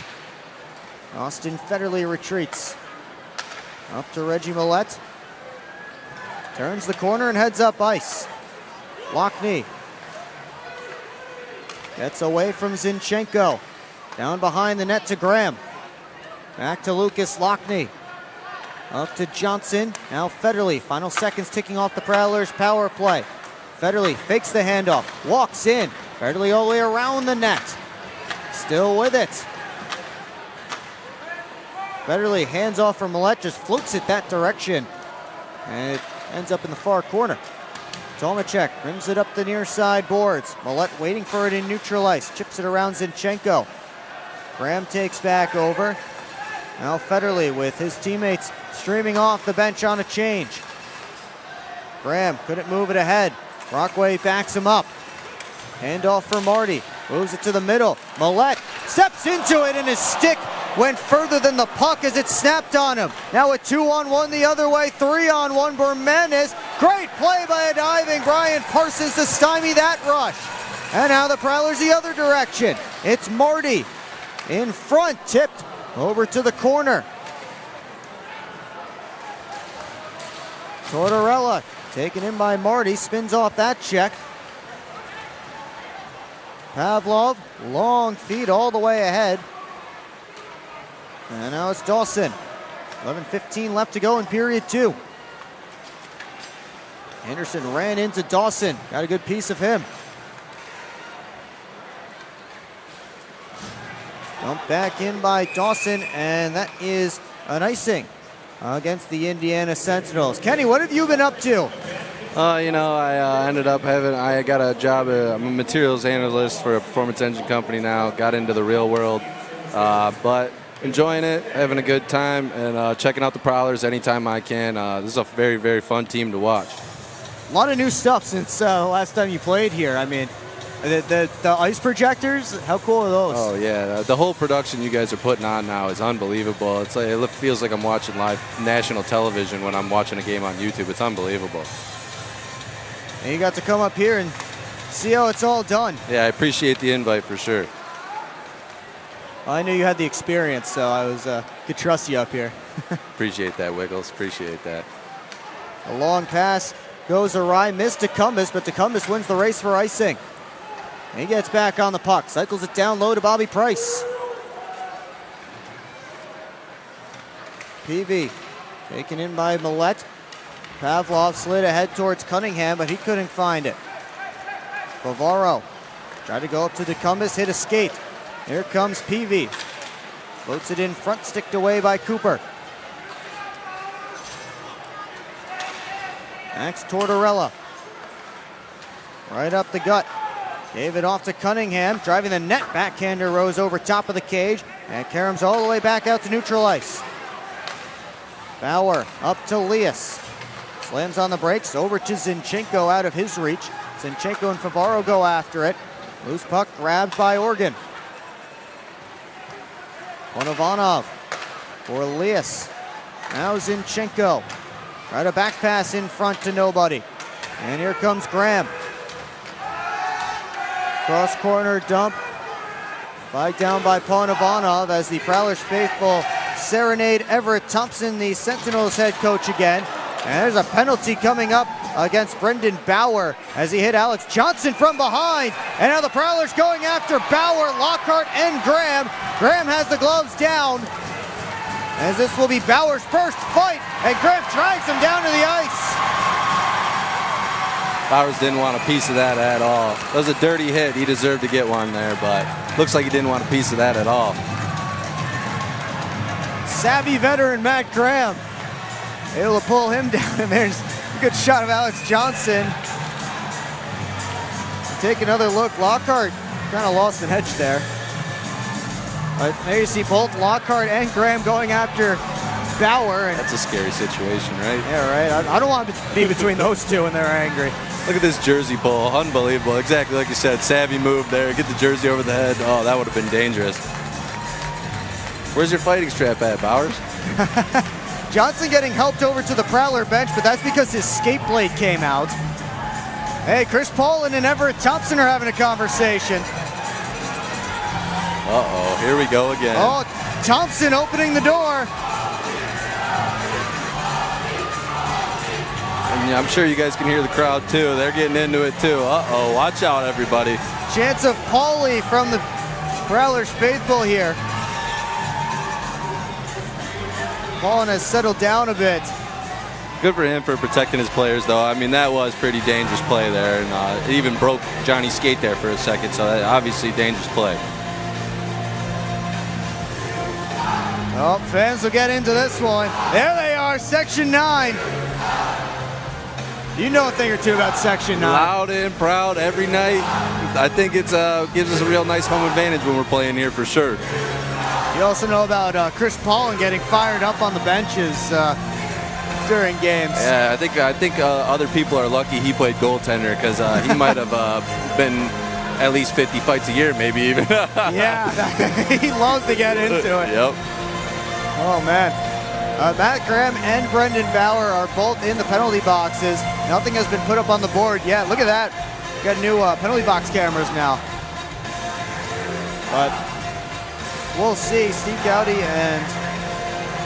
Yeah, we'll see if they're talking about maybe kind of almost a third man in situation with Lockhart grabbing him first. Hopefully not for the Prowlers, but 2-on-1 there for a second. Hopefully the refs just know it was a dirty hit, and so we got to protect our guys some way, somehow. Section 9, of course, has not lost energy. They can keep this up all night. Oh, and they certainly will. Well, Kenny, we have some beef, and that brings me to our next read. You're looking for a pregame meal, Zip Sauce Burger. It's located in the Industrial Park Marathon. Zip Sauce, official burger of the Port Huron Prowlers. They got the beef. We got the beef here. That was a great turn there, Wiggles. Way to use that. That was impressive. Well, yeah, like you said, I mean, beef all around. I mean, I've seen a couple games in Indiana gone the other way, and what was it, 3 fights in a row last night? Yeah. That was a great start to that one.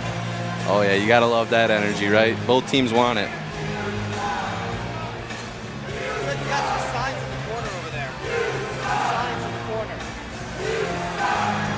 There's Paulin and Everett Thompson having their conversation. That's a replay. That was from earlier. Paul's telling Brady, get out of my way, dude.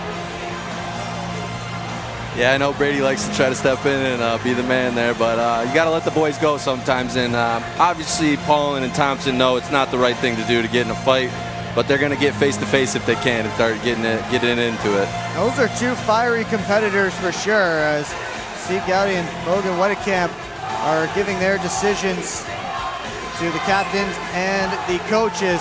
Chance of Pauly now from Section 9. Oh, and now Cam Yarwood's been asked to leave. Oh, and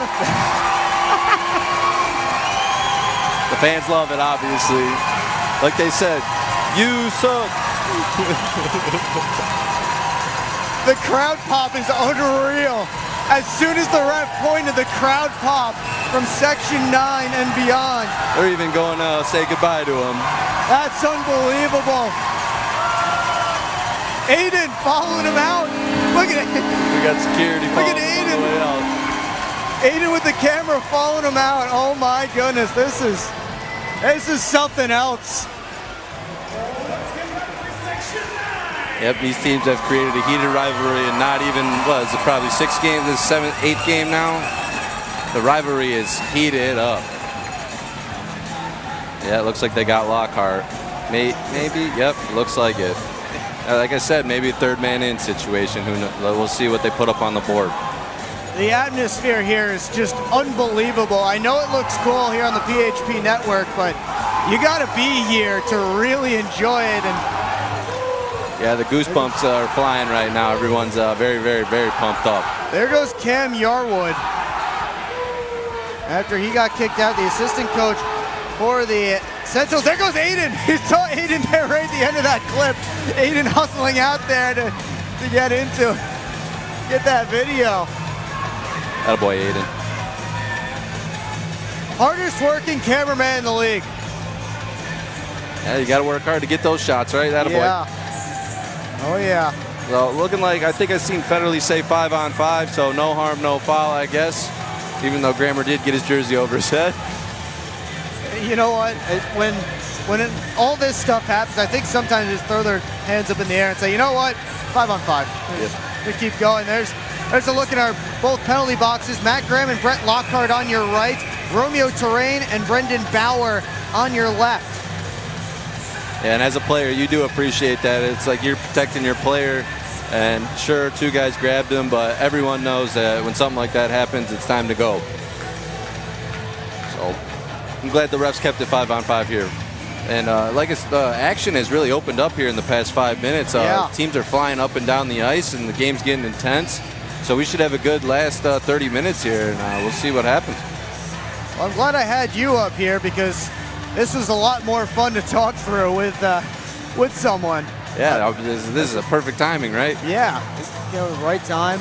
Like I said, I really appreciate the offer, man. It's always fun coming up here and getting to chat about the game. And we love to see Prowlers alumni in the house.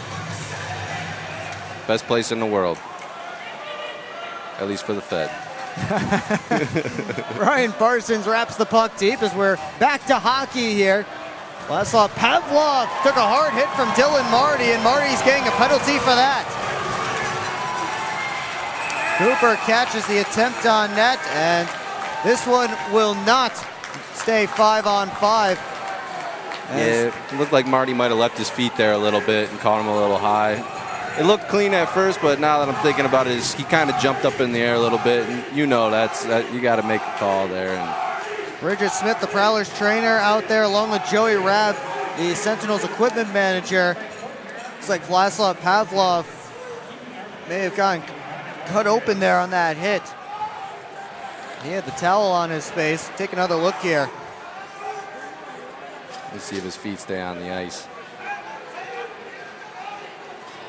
Yep, right there. I see that. Yep. Definitely, certainly jumped, and that will draw a call every time. Hey, he put all of his effort into it. I'll give it to him. But yep, you just got to keep those feet down.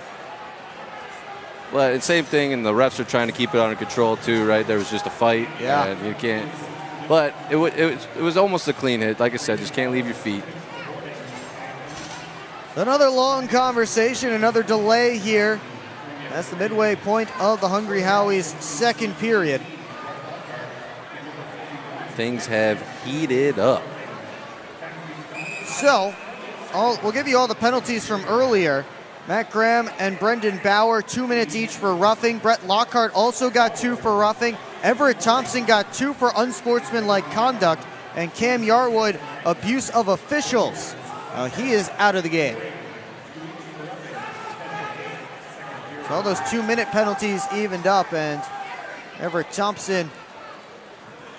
I was gonna say, sounds like a kind of almost a lucky thing and an undisciplined thing from you said Yavaros or Terrain, a little undisciplined to abuse the officials. So no, it was Yarwood, the assistant coach. Oh, that's who got thrown out.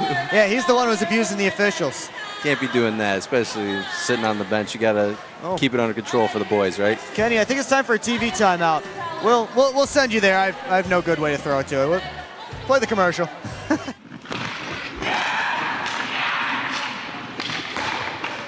Hockey is like a business. One missed pass can derail the perfect plan.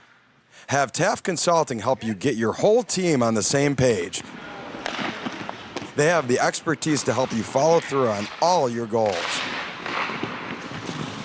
Find out how they can help you today by emailing taftconsulting@outlook.com. Explore 140 miles of stunning shoreline along Lake Huron in Michigan's Thumb Coast. Begin your adventure on a blanket of golden sand at one of our serene beaches. Connect with the historic atmosphere of our region's nautical influence and reconnect with friends under a blanket of stars. Plan your perfect getaway at bluewater.org.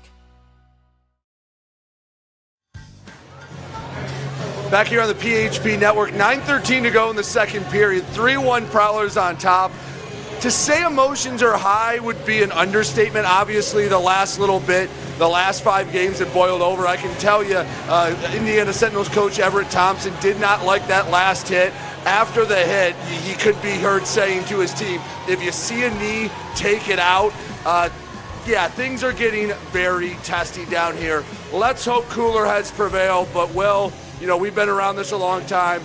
I hope the worst is behind us, but sometimes you're not optimistic. Will, back to you. Thank you, Brady. Those are some strong words from Sentinels coach Everett Thompson. Yeah, you don't like to hear that, really. I'm glad we had you down there to hear that, though. That's maybe we could send that over to the league. Yeah, maybe. You know, let's see if that's enough evidence for Dave Jackson. But he's pretty good at what he does. I think if we can get a recording, he might help us out on that one. You know what? Maybe Aiden's camera was recording. We'll have to check that after the game.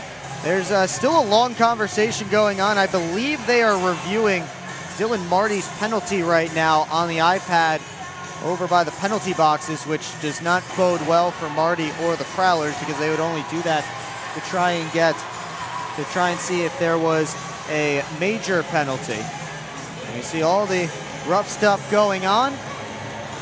Yeah, like I said, it's pretty dangerous when you leave your feet there. And it was a clean hit besides that, but as soon as you jump up in the air, right in the nose, it could turn into a major. Right after the replay.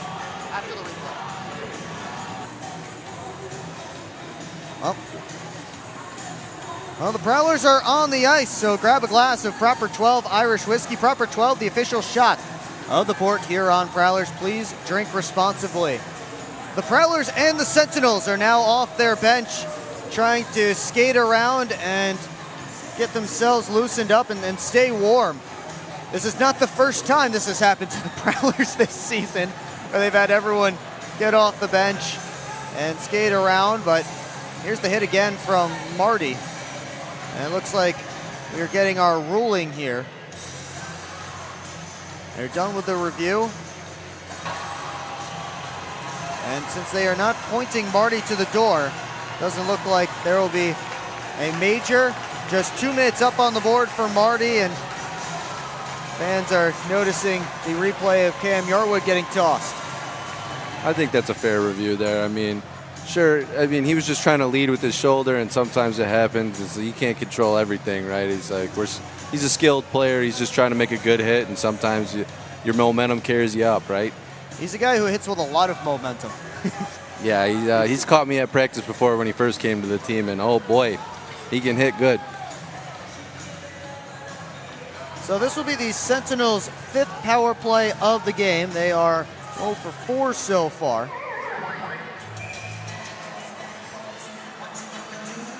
Three Prowlers in their penalty box, 2 Sentinels on the other side, and finally we will get back to some hockey, hopefully for we might have something else coming besides hockey. There might be another fight here coming. Brockway's face to face. Ben Brockway is having a chat with Bohdan Zinchenko. Those two have battled a few times right before face-offs tonight.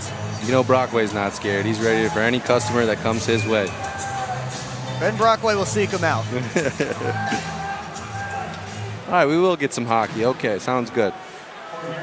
Vladislav Pavlov, who seems to be all right out there on this power play. He sent the puck deep. And it's good to see that Pavlov is okay after taking that hit. He'll head back for the puck after the Prowlers clear.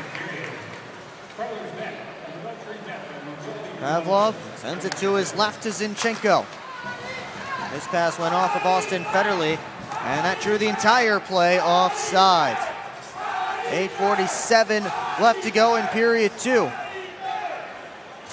And it looks like Austin Federley taking a shift here on the PK. He's out there with Vinny DeCumbis, Tim Morgan, and Nick Favaro. Indiana switching up the power play unit.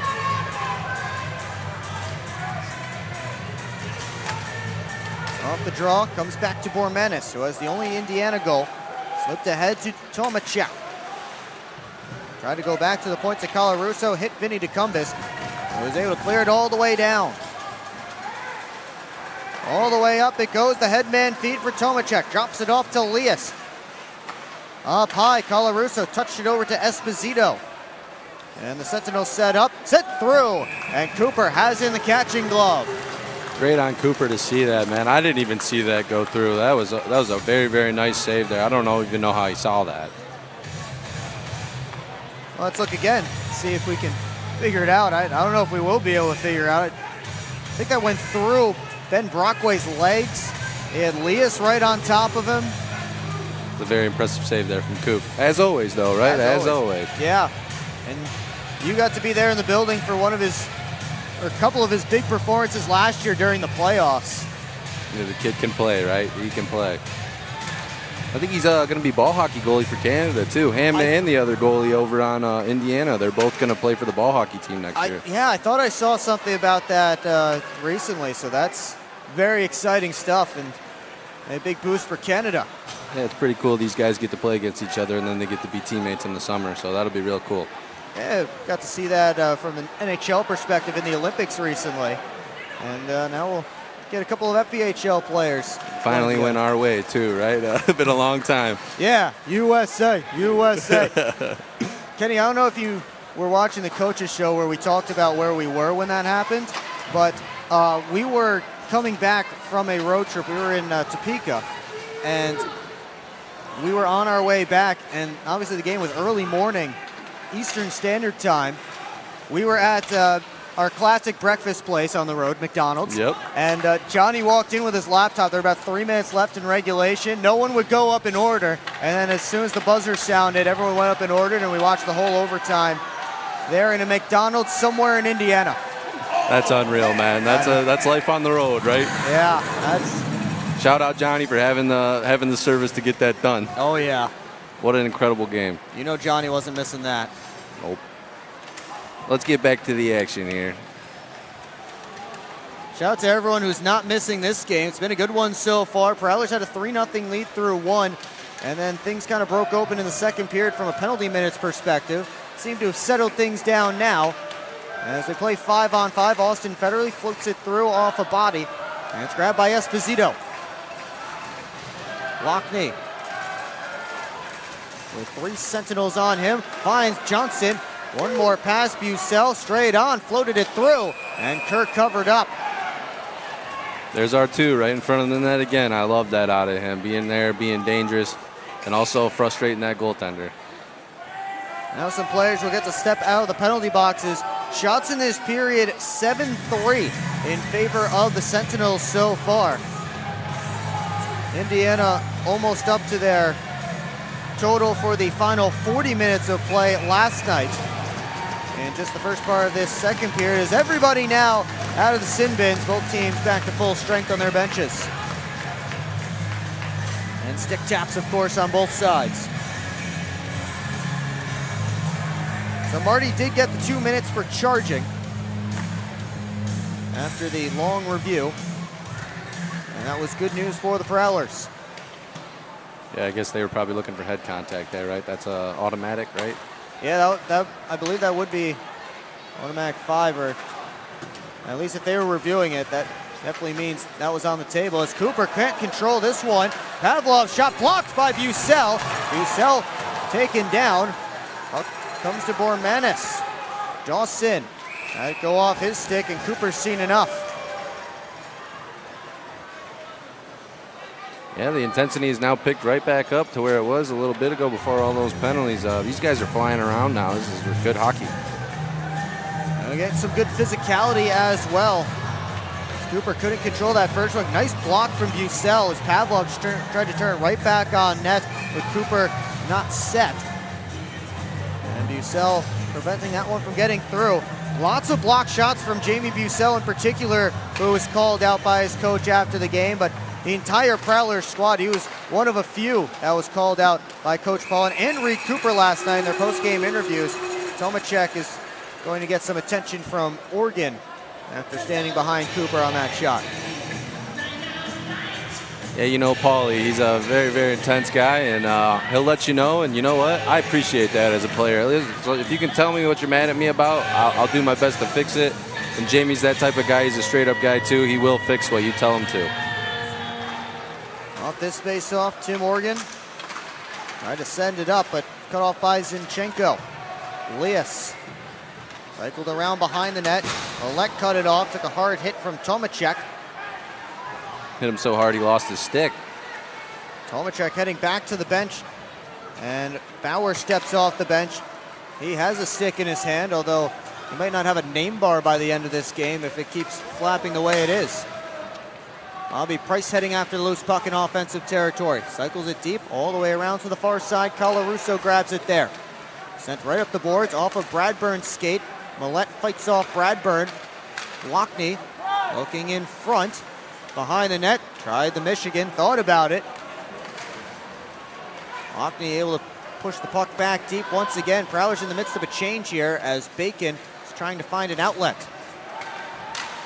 Elias able to bounce it out all the way down though, and that is an icing against the Sentinels. Under 5 to go in period 2. It's been a testy and feisty second frame. We'll take a timeout and be right back here on the PHP Network. SMR Automotive Systems is part of the Motherson Group and a proud community sponsor of the Port Huron Prowlers. We are one of the largest manufacturers of rear-view mirrors for passenger vehicles in the world, with local plants in Port Huron and Marysville. We strive to support our local communities and have positions available for various abilities and experience. Find out more about who we are at smr-automotive.com.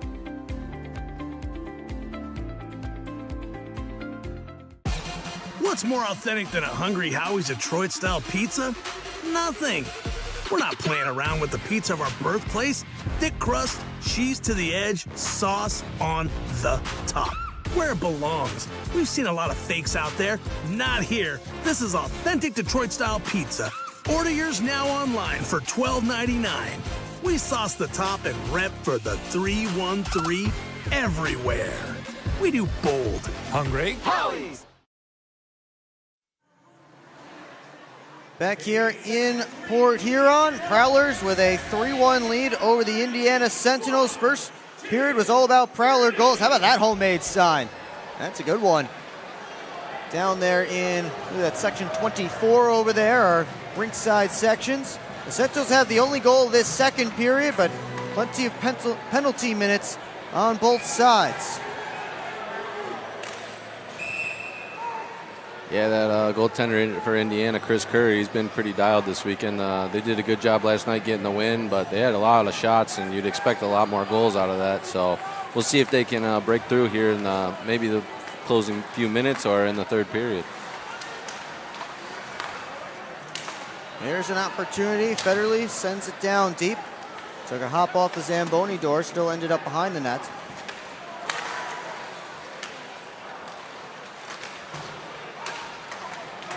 Federley pushes it back to Johnson. Johnson looking ahead. Indirect feed tipped in by Graham. Hit by Lockney. Puck sent ahead to Bormanis. Bauer try to toss it to the middle. Millette wraps it all the way around. Decumbus fresh off the bench. Touches it on for Price. 1-on-2. Price with a long range shot. Hard off the backboards. Price tied up by Pavlov. And now Bormanis shot it at Bauer. He's able to settle it down to his stick and send Cunningham on his way. Brockway takes Cunningham in hard. And a penalty coming up against Ben Brockway. Bormanis wants after Brockway, and now everybody gets into it.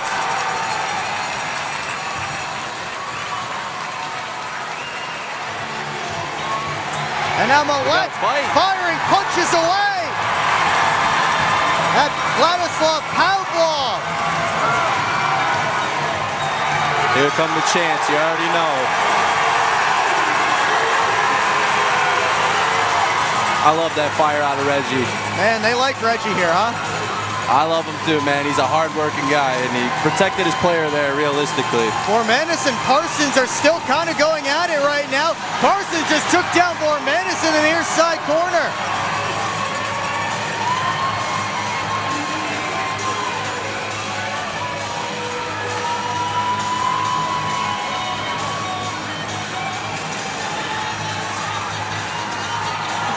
Parsons is shaking his gloves, asking who wants it.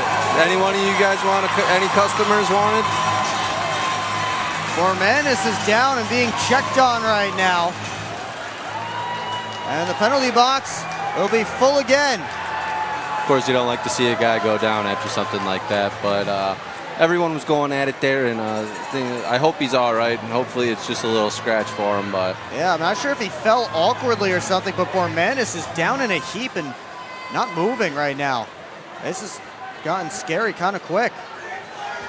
Yeah, we didn't even know what was going on really at first. But Bridget Smith, the Prowlers trainer, is over there checking on Christopher Bormanis.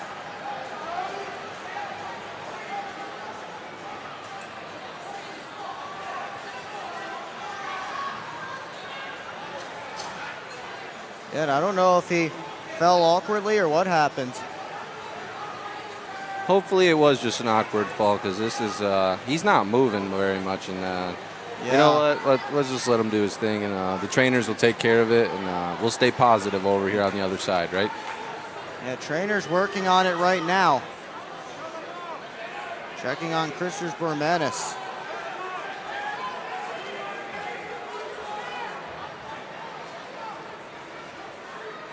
Well, there's nothing going on the ice for if it's frozen on your screen. Bormanis is moving now, so that's good. Bormanis is back to his knees, and he's being helped up to applause from the audience here at McMorran.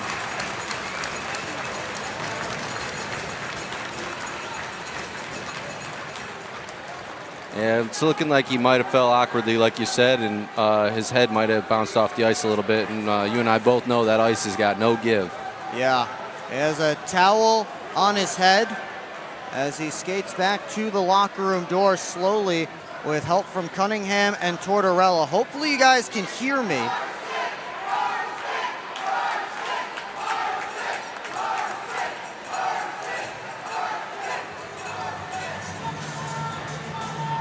Bormanis now getting helped to the Indiana dressing room. Yeah, this one might be going under review here for another second. We're going to have to take some time and see what the refs figure out here. Refs have a lot to figure out. If you guys can still hear us, they are working on these technical difficulties here. Apologize for those. Hopefully get those figured out momentarily.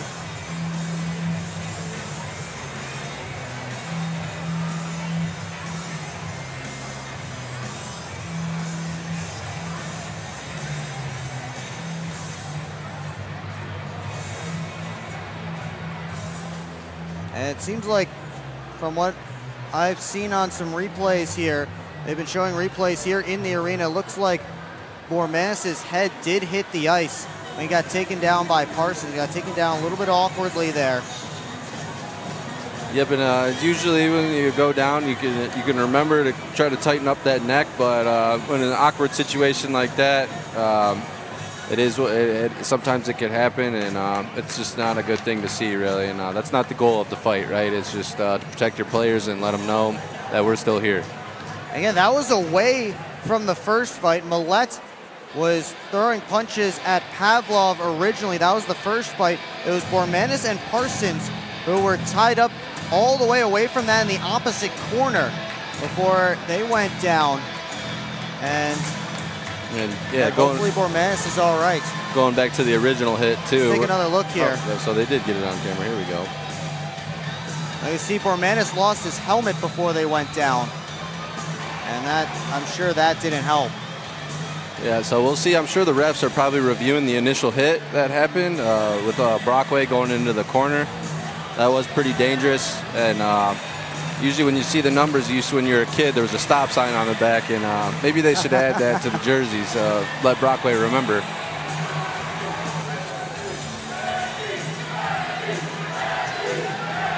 Well, it's got some Reggie chants going. 3:51 left to go in a long second period. There's a big smile on Reggie Millet's face. Ben Brockway also smiling there in the penalty box. I don't think the Brockway hit was necessarily a dirty one, and it certainly wasn't his intention. He was trying to ride Cunningham into the boards. I think Cunningham caught an edge right near the boards. For sure. I can agree with that. Brockway, he's conscious of things like that, and you do try to, when someone's facing that way, you usually just try to slowly push him in, pin him against the boards, and yeah, that makes sense too, for sure. So, yeah, Ben's never trying to do anything dirty like that, ever. He'll protect his players, but he's not trying to do something dirty like that. But it looks like it is probably under review.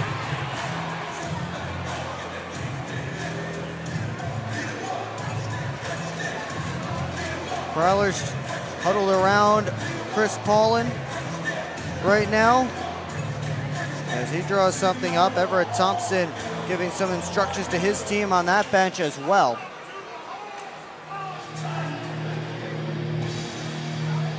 Referees continue to talk about Steve Gowdy and Logan Wedekamp are the referees tonight. They've had a very busy middle 20 minutes.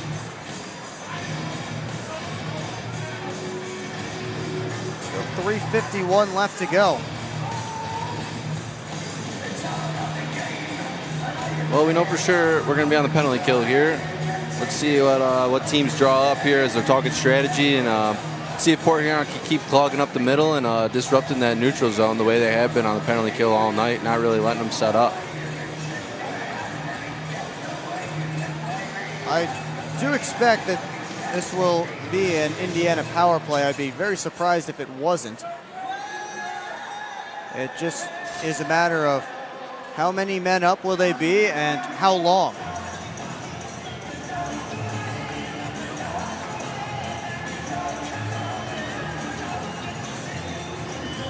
Conversations continue. Get to see inside the Port Huron penalty box. Couple tough guys right there, huh? Yeah, a few tough guys in there. And let me take a look at the original hit. Yeah, like you said, he was going for the pin. He was trying to. He even pinned himself against the wall after. But yep, he might have caught that edge. And there's Millett fighting Pavlov, throwing punches there. And then here's Parsons again.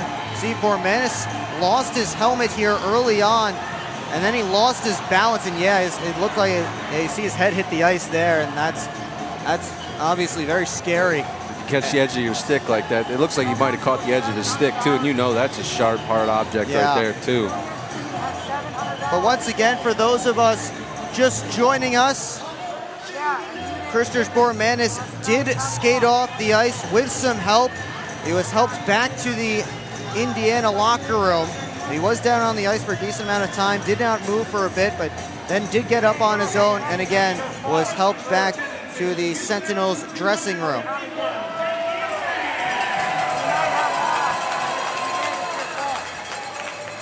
What a second period here, Wiggles. Oh my. I mean, I'm glad you're up here, because otherwise there'd be some incessant ramblings going on coming out of my mouth.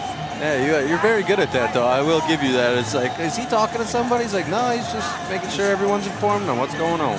He's talking to somebody, and he's just talking to everybody. Well, Millett is going to skate off because there's under 5 minutes left in the second period. Parsons will also head off, and I don't know if we'll see Brian Parsons again. I do expect to see Millett again, but we'll find out. Yeah, both of those seemed like they were just kind of fights that started, and neither guy on Indiana was really wanting it, but they did jump into the fight. And when you're in it, you gotta be ready to go. And so we'll see what, 5 minutes up on the, 2 5 minutes. So we'll see what they did call. So they may have, 2 minutes up on the Indiana side now. So you have 2 5-minute penalties on the Port Huron side and a 2-minute on the Indiana side. It'll be 2 minutes of a 4-on-3 power play for the Sentinels, and then 3 minutes of 5-on-3, and a ginormous test for the Port Huron penalty kill. And again, as you said, I think Brockway was trying to pin Cunningham, and Cunningham lost his balance just a little bit. It looked like Cunningham seemed to be all right, which was good. And I think they gave Millette 5 because Pavlov never took off his gloves, so I think they gave Millette 5, but Pavlov nothing. So that would be a 5 for fighting, which has to go up because it's not matched. And then there's Parsons sending down Bormenis. Brian Parsons may be done for the game, but again, we'll wait to confirm that until it comes down on the penalty sheet. Yeah, and you can even see at the end of that replay there, Parsons seen his head hit the ice right away, and he immediately went to concern instead of worrying about fighting him anymore. He's like, oh my gosh, your head just hit the ice. Are you okay, man? Yeah. So he's got a good heart on him, and he's a very good guy. But when it's time to come and it's time to go, you don't want to get that guy. He's a sneaky little guy. So Pavlov is going to step into the Indiana penalty box. Ben Brockway, the only one still sitting on the Prowlers sin bin.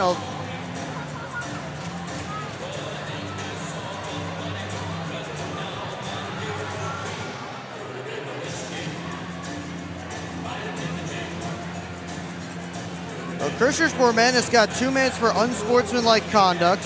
Pavlov also 2 for unsportsmanlike conduct. Ben Brockway 2 for boarding. Those are the ones that have come down so far. Dylan Marty is going to serve somebody's penalty. Oh, man. What a second period, folks. What a second period. This is what rivalries turn into. Millette and Parsons each got 5 for fighting. So maybe that's it for both of them. And if so, then that's a nice break a little bit for the Prowlers, because that will mean both Parsons and Millette will get to come back for period number 3. So I'm wondering if they just gave us some misinformation there with the 2 minutes for boarding for Brockway. With 2 5s on the board. Maybe that 2 minutes canceled out with one of the other penalties. We'll try and sort it all out during the intermission as Bacon's shot is clutched to the chest by Reed Cooper, who's going to see a lot of action over the next few minutes. Lots and lots of space out there now. A 4-on-3 power play is almost more of an advantage than a 5-on-3. When you can get that box going and one guy out front and rotate them, it's a pretty dangerous thing with only 3 guys on defense. Great win there by Matt Graham to get it out, though. Waste some time. So Parsons is actually out of the game. 10 minutes. A game misconduct for fighting after the original altercation. That's not an it's not a match penalty, it's just a game misconduct, which is important as far as supplemental discipline goes, which I'm not sure if there will be any, but I'm sure that whole sequence will be reviewed by Dave Jackson and the folks at Player Safety in the FPHL. Yeah, it looks like he's got a lot to review on that one. Good block by Austin Federley on the one-timer by Cunningham, who seems to be no worse for wear. Cunningham centering feed, cut off by Johnson, and Federley catapults it out.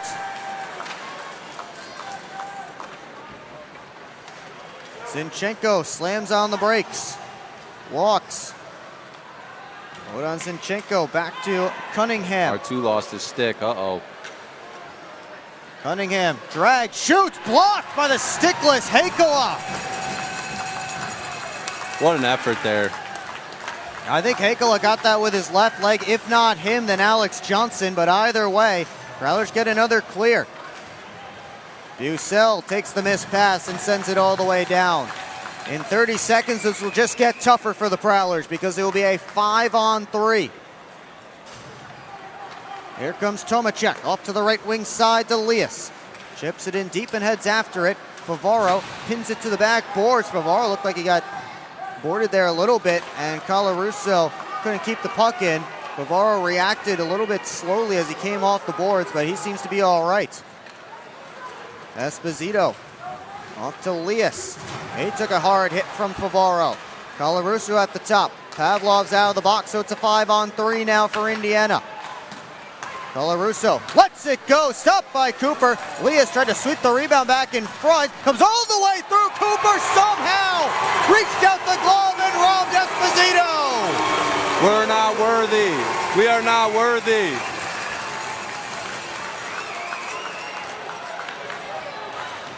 Reed Cooper with a miraculous stop with chaos all around. Esposito just quick shot that one to Cooper's glove side, and he flashed the leather, and somehow it stays a 3-1 game. That was absolutely incredible by Cooper. What an effort. Pavlov, one-timer, Bacon blocked by Graham. Dawson poked off his stick. Pavlov over to Bacon and set the shot on net, blocked by Graham again. Like you said earlier, these guys are really focusing on blocking these shots, and with only 3 guys, this is super impressive. Backdoor feed to Pavlov, was behind him, so he couldn't load it up. Bacon shot blocked again. It's time by a sliding Johnson. 1 minute left to go in the second period. This 5-on-3 will continue in the third. Cunningham off to his left to Zinchenko. Drops it back, or tried to at least. Zinchenko up to Tortorella. Over to Pavlov. Cunningham with a shot blocked by Organ. Tortorella loads it up, and Cooper makes the save. I think that was maybe 5-6 shot blocks in a row with only 3 guys on the ice. I mean, folks back home, I mean, that is super, super impressive with only 3 guys on the ice to get in that many lanes and hit that many shots.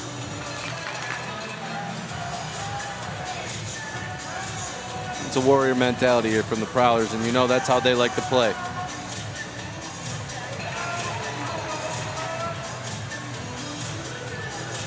A face-off to Cooper's right, 32.2 left to go in this second period. Fed down to Tomacek. Tortorella over to Terrain. Couldn't handle it cleanly. Got it back to Tomacek though. Bauer. Peavy gave it over. One-timer. Knuckled towards the net, and Cooper covers up.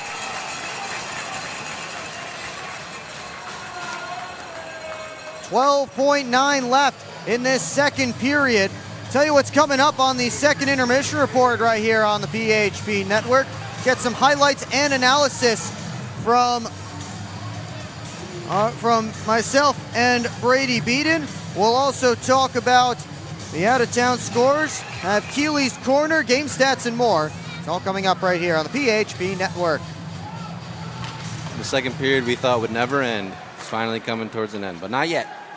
Bacon over to Colarusso. Sent it through, tipped wide by Zinchenko. 3 seconds left. Bacon steps up and couldn't get the shot away. Graham came back to make a play on him, and the Prowlers get through the end of the second period. What an effort from every single penalty killer on that one. That was fantastic. Eating shots, disrupting plays, and getting through to the last minute of the, 3 minutes of that 5-on-3. So they killed off 2 already. That's very, very impressive. Almost 4. They've killed, well, of the 5-on-3, yes, you're right, almost 2. And they'll still have 1:08 to go of that as the teams head off the ice. And Brady Beaton will try and figure some things out as he chats with Prowlers captain Austin Federley. Brady Beaton down here on the ice with Austin Federley. Feds, you've been around this league a long time. I know you've seen periods like this. How do you go in the locker room, kind of regroup and focus for a strong 20 to get 6 points on a weekend? Yeah, I mean, we're a resilient group. We go through this in practice. Paulie's making bad calls all the time. Practice takes 2.5 hours sometimes. Hey, we're trained for this. This is what we do. This group is always resilient. We're always, our mind's in it. There's no hesitation. Like, nothing deters us from what we're trying to accomplish here. I know you always talk about, being physical, protecting your own. How do you toe the line, in an emotional game like this of still making sure you stick up for your guys, but not putting your team at a disadvantage? Yeah, for sure. It's a tight line, right? But, I mean, if something happens and we got to do something about it, that's what we do. You've seen it there, Parsons, Reggie. That's just what happens, right? I mean, even though we were the ones starting the penalties, but, I mean, they go after him too. No one touched B-Way in that situation. That's just what we do. We stand up for our brothers. Well, Austin, I appreciate it. Good luck the rest of the way. Thanks, Brady. Will, back to you. Kenny, you like that first answer about Paulie being a bad ref in practice? I mean, how could you not laugh at that? Throw a little jab when you can, right? I know Chris Paulin will appreciate that too, and maybe he'll fix up his calls in practice. Well, once again, we'll have the second intermission report coming up next here on the PHP Network. Highlights and analysis. Brady will come up and join me. Maybe we'll hear a little bit about what was said down there between the benches throughout that entire second period. And we will also get our Keeley's Corner and much more. It's all coming up right here on the PHP Network. Kenny Stiles, thanks so much for joining us for this second period. Thanks for taking the time. Hey, don't be a stranger. Hey, I appreciate it, Wiggles, and of course not. I'll be back here as much as I possibly can. I love coming up here and having a good time. For Kenny Stiles, I'm Will Wiggleman. We'll be back here on the PHP Network.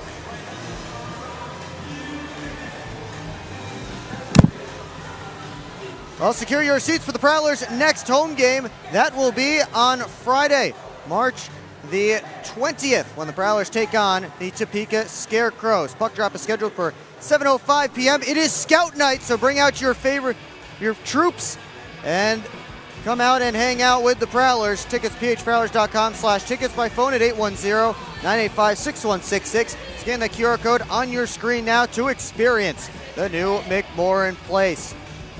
The intermission report coming up next. We'll try and break down what the heck we just saw here on the PHP Network. Come on, guys, hop in. We're not getting in that thing. That thing's gross. Yeah, I wore my nice pants today. This thing could use a detail. Well, I don't know. Do you know anybody who could detail a boat? I think that guy could. Hi, I'm Logan from Ballard's Detail. I can detail your boat. From oxidized and faded to smooth and glossy, our professional compounding and waxing process will get your boat looking new again. Contact us today at 810-956-8318. Visit us on Facebook at Ballard's Detail LLC. SMR Automotive Systems is part of the Motherson Group and a proud community sponsor of the Port Huron Prowlers. We are one of the largest manufacturers of rearview mirrors for passenger vehicles in the world, with local plants in Port Huron and Marysville. We strive to support our local communities and have positions available for various abilities and experience. Find out more about who we are at smr-automotive.com. Hello, I'm home.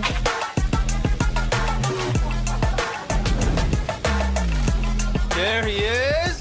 What is happening? Relax. We won. They brought back the snack wrap. Spicy or ranch? Spicy. Yeah, go. Yeah. Just one little bite. Can you stop? Oh, sorry. Gather your crew. Snack wrap is back. This isn't working. LJ, pass me those flyers. No look behind the back pass. It's a whole play. LJ, come on. Gap up. Close the gap. Close the gap. What are we saying? This isn't working. We need a shift change. Let's bring in the professionals.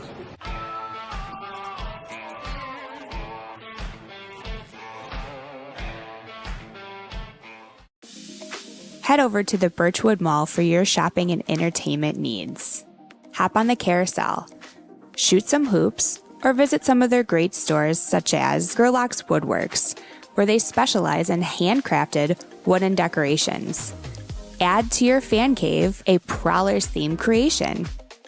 Upgrade your bathroom at Luxury Bath Mobility Remodelers. They can fully customize your bath or shower to fit your needs, and they also do flooring. For the sports fan in your life, pick up a unique gift from Pro Edge Sports. Jam-packed with all kinds of memorabilia. There's something for everyone. And it's not a trip to the mall without Auntie Anne's pretzels. Grab a freshly made full-size cup of pretzel bites and wash it down with some frozen lemonade. At the Birchwood Mall, you can find this and more. Visit them on 24th Ave in Fort Gratiot.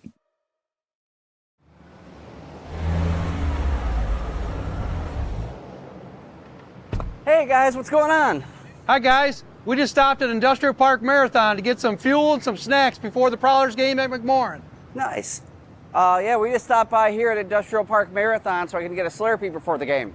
Wait till after the game. If the Prowlers score 3 or more goals, Slurpees will be free. Thanks for the info. I'm going to get my Slurpee after, but we'll see you at the Prowlers game. See you at the game. Go Prowlers! Yeah, I don't know about this one, fellas. Boys, we don't overcome adversity by backing down.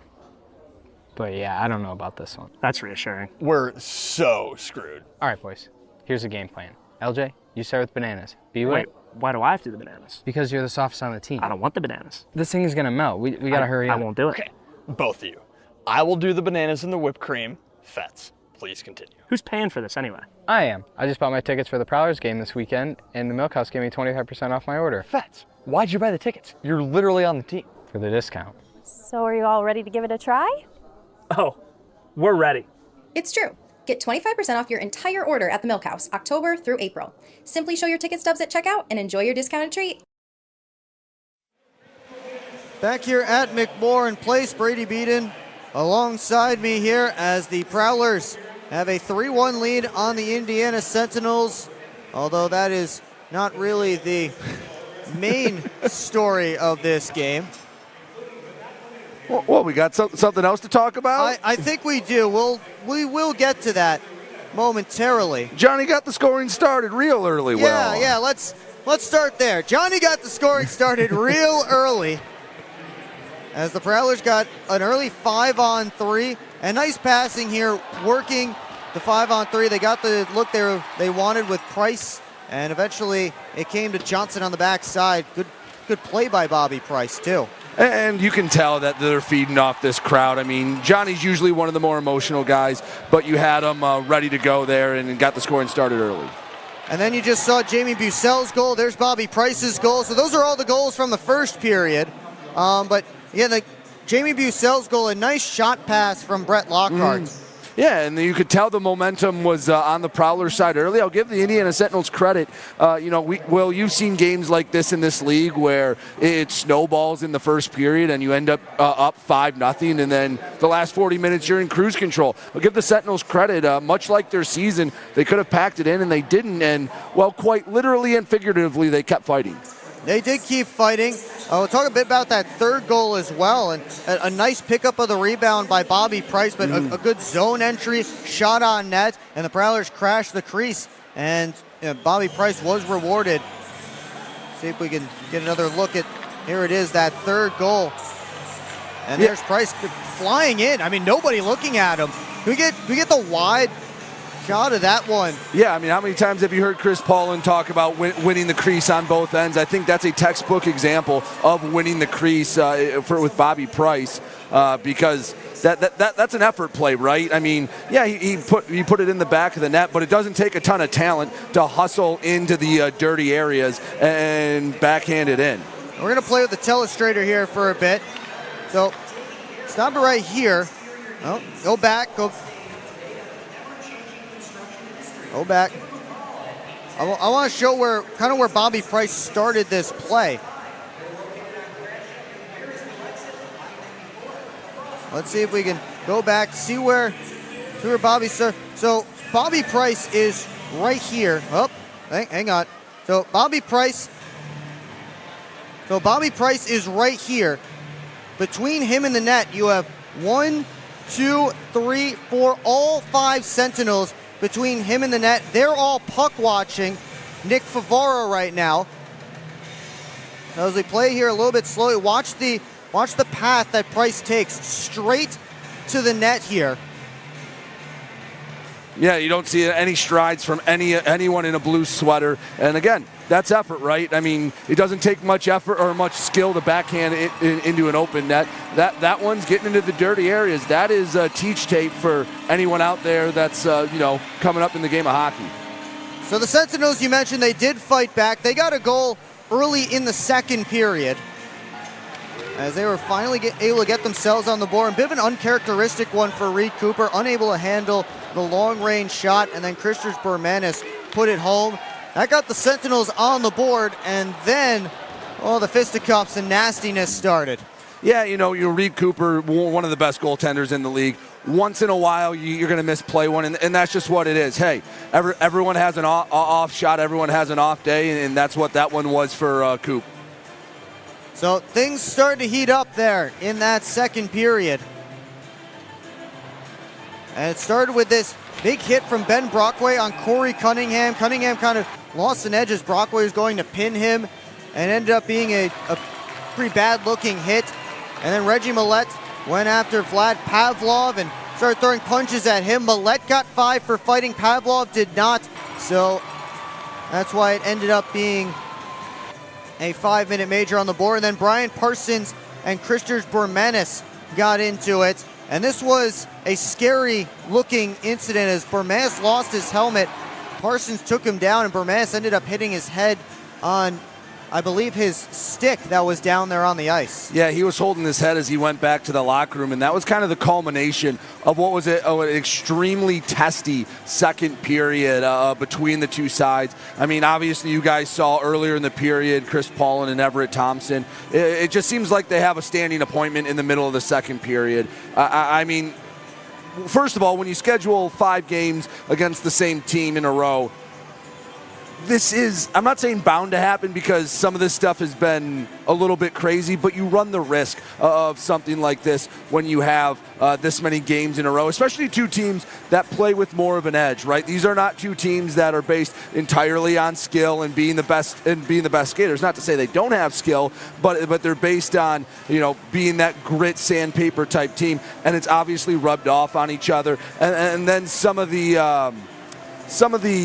rhetoric going back and forth between being yelled from the benches, I can tell you, is not putting it out. The thing is, it doesn't feel like there's a peacekeeper down there on the ice in any way, shape, or form between the two sides. And someone needs to be a wet blanket. I don't know if right now that's in the locker room saying, hey, guys, I know you still got to stand up for your teammates. You can't let anything happen, but you also can't put the team in a 5-on-3 and in an abbreviated major penalty kill. But someone, for lack of a better term, has to be that wet blanket and kind of keep the nerves from going, or the emotions from going up to 11. Keep them at 7 or 8. Don't let them get all the way up to 11. So officially all the penalties from that one, we didn't even get to the whole one with Brett Lockhart and Matt Graham and Cam Yarwood getting tossed, the assistant coach from Indiana. And by the way, great work from Aiden chasing Cam Yarwood out, and we got that on the PHP Network. He was on his horse. And listen, I'll be honest, I think both Everett Thompson and Chris Paulin are lucky they're still on the bench right now because they've been giving a lot of warnings, and they have not backed off a lot either. And, I mean, this was really the first big one when they both were going at it. But, Will, you saw this last weekend. You saw it all the whole time, and they were both getting ready. And, yeah, I mean, there's not a lot of love lost between these two former teammates. Nick Favaro with the assist, too. Yeah, Nick Favaro helping out. You were kind of standing in there as well. But, again, the Prowlers went to a lengthy, it was a 4-on-3 for the full 2 minutes, and then it turned into a 5-on-3, which there would still be 1 minute and 8 seconds left on it. And Reed Cooper had to come up big a number of times. And, I mean, Kenny Stiles was up here with me, and he talked a lot about Coop, and this is one of the big saves from that penalty kill as Ethan Esposito got an opportunity on the back side. There's the first save from Cooper. I guess we'll show it. Yeah. Well, you have to remember, this is after about a 10-15 minute delay. This is essentially after just sitting on ice for a while. You're not in the locker room. You're waiting for the game to restart. This is a long, long break. And for Reed Cooper to stay on his toes like that and then make quality Reed Cooper-like saves throughout that break, that's a testament to, staying mentally focused as well, because, again, emotions are high. You can start thinking about other things, and Reed Cooper staying locked in. But it was not just Reed Cooper. The block shots were aplenty from Jamie Bussell, Matt Graham, Alex Johnson, and more, all getting in those shooting lanes to help out Coop. Will, you've been in that locker room. I don't think anything gets a bigger round of applause from the boys than blocking shots. Hey, you can have the nastiest dangle, the nastiest deke, pick the corner. You'll get some love for that. But if you block 2-3 shots in a shift in a PK, that will get you more love than anything else in that Prowlers locker room. Absolutely, and that is how they preach things, is to sacrifice the body, defense, and doing anything you can to win. And a lot of times sacrificing the body is the thing that you can do as we continue to roll a Reed Cooper highlight package here. I mean, lost in all this. Outstanding second period. Indiana out shooting the Prowlers 24-14. Yeah. That's kind of been lost in the whole array of fights, array of penalties. Is unlike last night where really the Prowlers thoroughly dominated that game. Indiana has played well. Reed Cooper has kind of bailed out the Prowlers. The Prowlers took advantage of early chances. The scoreboard tilted in the Prowlers' favor, but the Sentinels have played pretty well. Well, we'll see what they can do here in the third period. Indiana will have 1 minute and 8 seconds of 5-on-3 time. More of the intermission report is coming up when we return here on the PHP Network. Welcome to the new era of Prowlers hockey. New owner, new store, new horn, fire, projectors on the ice. Yeah, this isn't your dad's McMorrin experience. This is Prowlers hockey. Get your tickets for the show now at phprowlers.com/tickets.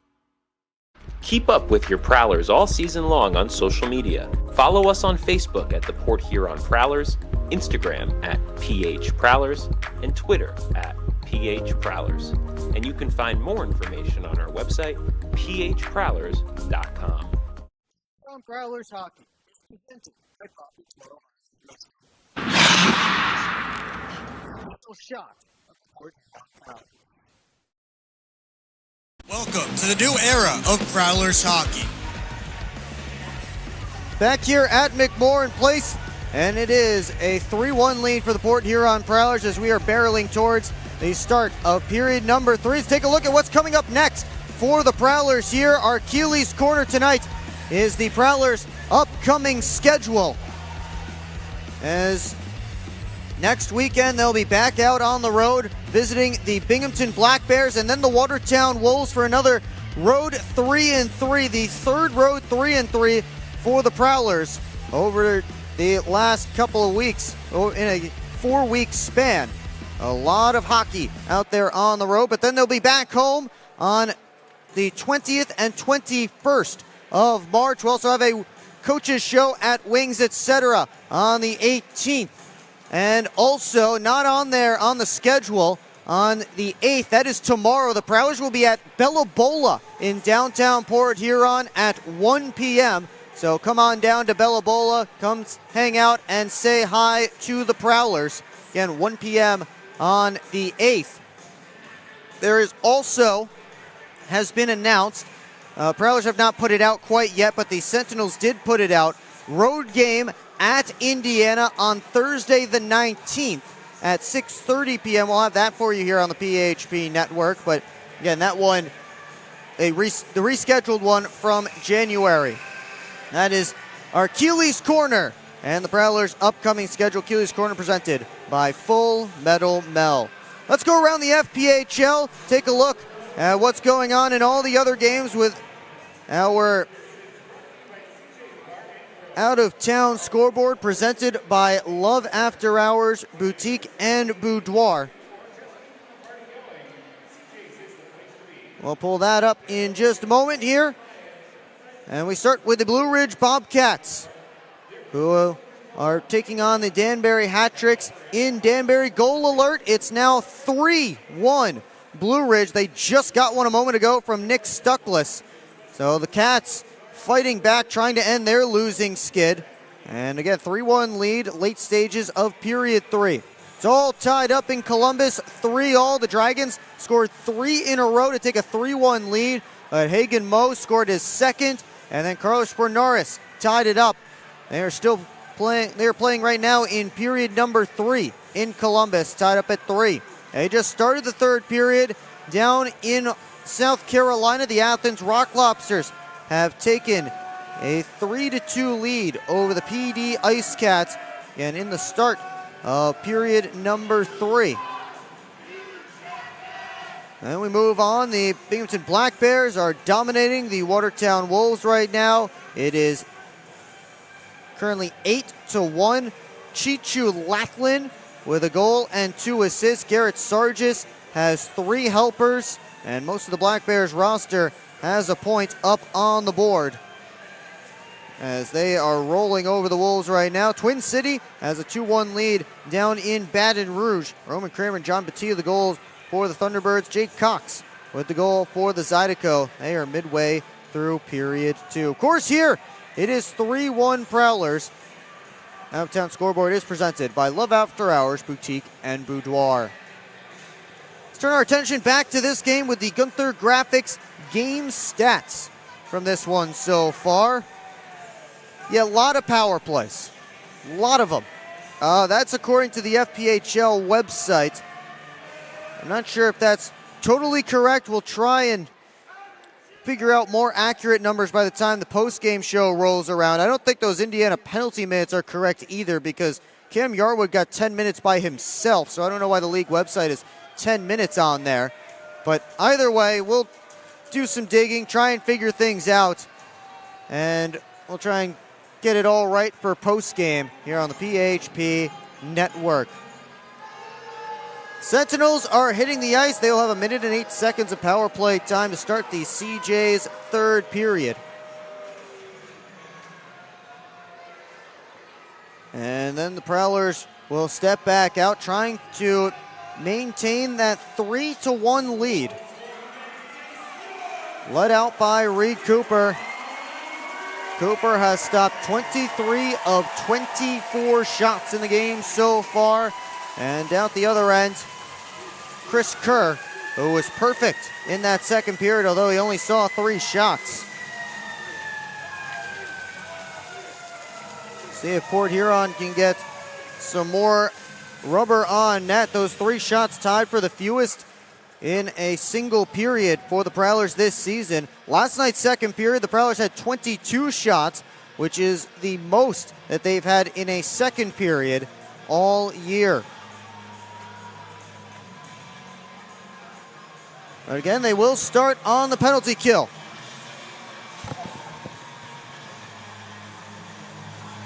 Dylan Marty will sit in the penalty box here. I thought Reggie Millette and Brian Parsons were supposed to come out. Or at least Reggie Millette. Now 2 Prowlers in the penalty boxes. There's no game misconduct on the sheet here for Reggie Millette, so I'm not sure why he's not sitting in a penalty box right now.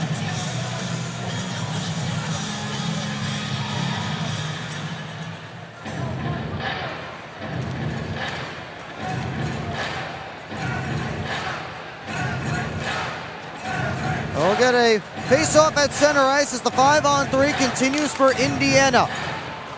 And we're underway in the CJ's third period. Alex Johnson bangs it all the way down.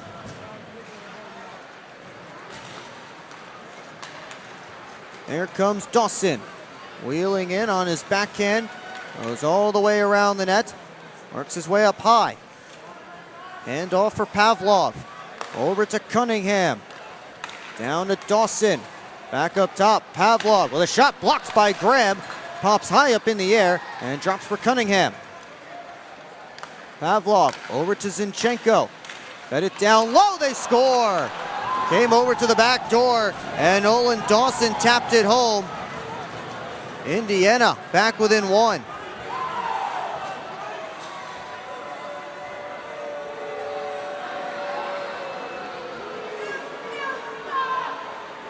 Fans booing here as you see on the replay. Puck just giving up there. The rebound off of Cooper on the soft shot on net. And Dawson scores on his college roommate, Reed Cooper. Went to Curry College together. Still 34 seconds of 5-on-3 time for Indiana. Those 2 are major penalties, so they do not end with a goal. Here's Zinchenko picking off a clearing attempt from Cooper. Pavlov over to Zinchenko, back to Pavlov. He walks, he shoots, stuck down, and popped over top of the net. Cunningham slid it back out. Zinchenko, Dawson, cuts to the middle, drops it off for Pavlov. His shot, didn't get all the way through, poked at by Favoro. He gets to it and clears. So the Sentinels get 1 goal on the lengthy 4-on-3, then 5-on-3, but they are within 1 early stages of period 3. Brett Lockhart swings it up the boards. Long shot missed wide. Pavlov taken in by Brockway as he moved the puck to Dawson. Lucas Lockney works out, has Marty breaking. Lockney sends it in deep, and the Sentinels look to work it right back out. Graham in on the forecheck, trying to cause some trouble. Colarusso took a hit from Lockney. Graham pops it out. Federley's one-timer, fought off by Kerr. This one goes all the way down off of Prowler, so no icing. Dinked up the far boards. Johnson skates into it, and he dumps it around. Graham let it go through. Johnson hustles to the near point to keep it in. Price to Anderson. His shot off of Kerr's glove. Anderson around behind the net. Up to Johnson. Graham's battling in front. Anderson, doesn't see a shooting lane. Tipped on by Graham just wide. Price tried to stuff it and tried to catch Kerr off his post. Centering feed by Graham off of Kerr's stick. Puck loose right in front. They battle away, and it's finally pitchforked out by Indiana. We have just gotten word that Reggie Millette indeed got a game misconduct, an aggressor game misconduct that has just come down on my penalty sheet moments ago. So Millette and Parsons both gone for the game. Prowlers are getting a power play here. High sticking the signal against Ethan Esposito, and Port Huron will get, from my count, its 4th man advantage of the game.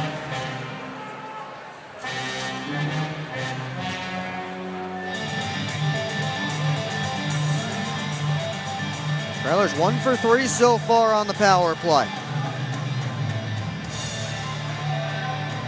They send out Jamie Bussell's unit. Of course, Reggie Millette, who's part of the other unit, not available. We'll see who they replace him with. They work it up top to Favaro, walks the blue line. Try to hand off for Price, that didn't work. And the puck just did slip over the blue line. Offside's the call here. Prowlers look a little disjointed here. We'll see if they can get things figured out.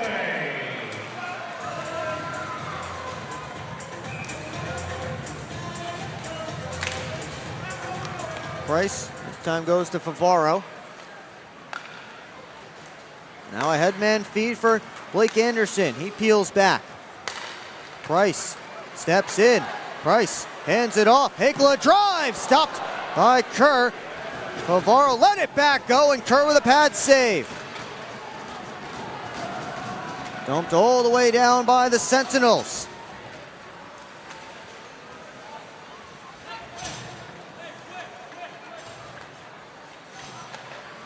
Graham off to Favaro.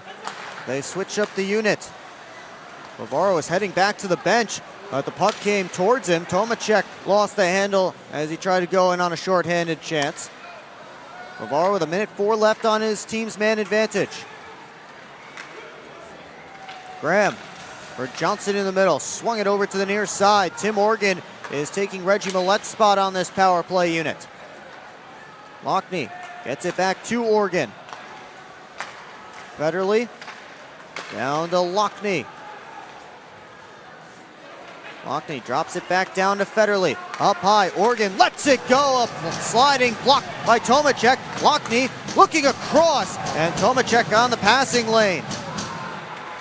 Organ up across the blue line to Federley. Organ, Lockney with a shot. Stopped by Kerr as he came out to challenge. Graham in front, locking backhander off the side of the net. Fans on this side of the building thought it went in. Federley to Oregon straight away. Now Johnson. His attempt towards the net was blocked. Johnson, Oregon, one-timer, he scores! Just as the penalty expires, a howitzer from Tim Oregon restores the 2-goal lead.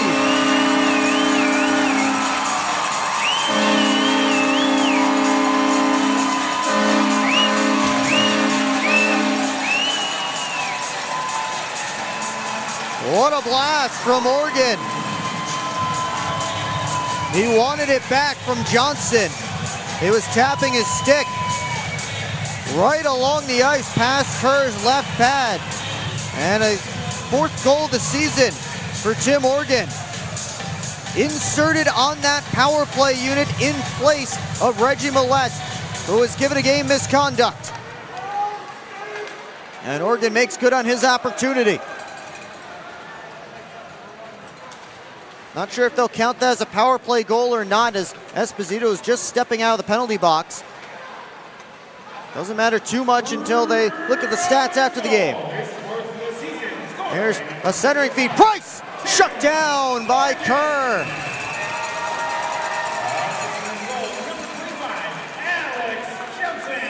We'll take a timeout. Each team with one early on in period 3. It's 4-2 Prowlers. Hi, what can I get for you? I'd like some McMorrin fries, please. All right, that's going to be $4. Okay.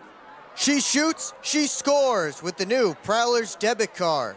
Don't you have somewhere to be? The game's on. Get your Prowlers debit card only at Flagship Community Federal Credit Union, located on Lapeer Road in Port Huron. Flagship Federal Credit Union is federally insured by the NCUA.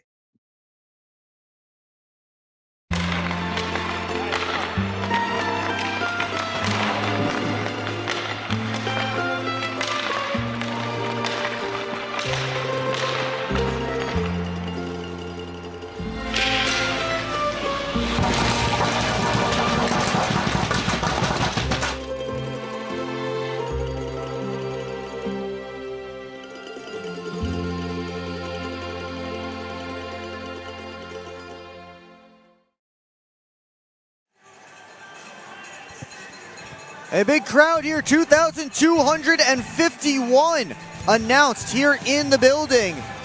And the fans are getting into it. I just saw another Prowlers goal early on in this 3rd period to restore a 2-goal lead.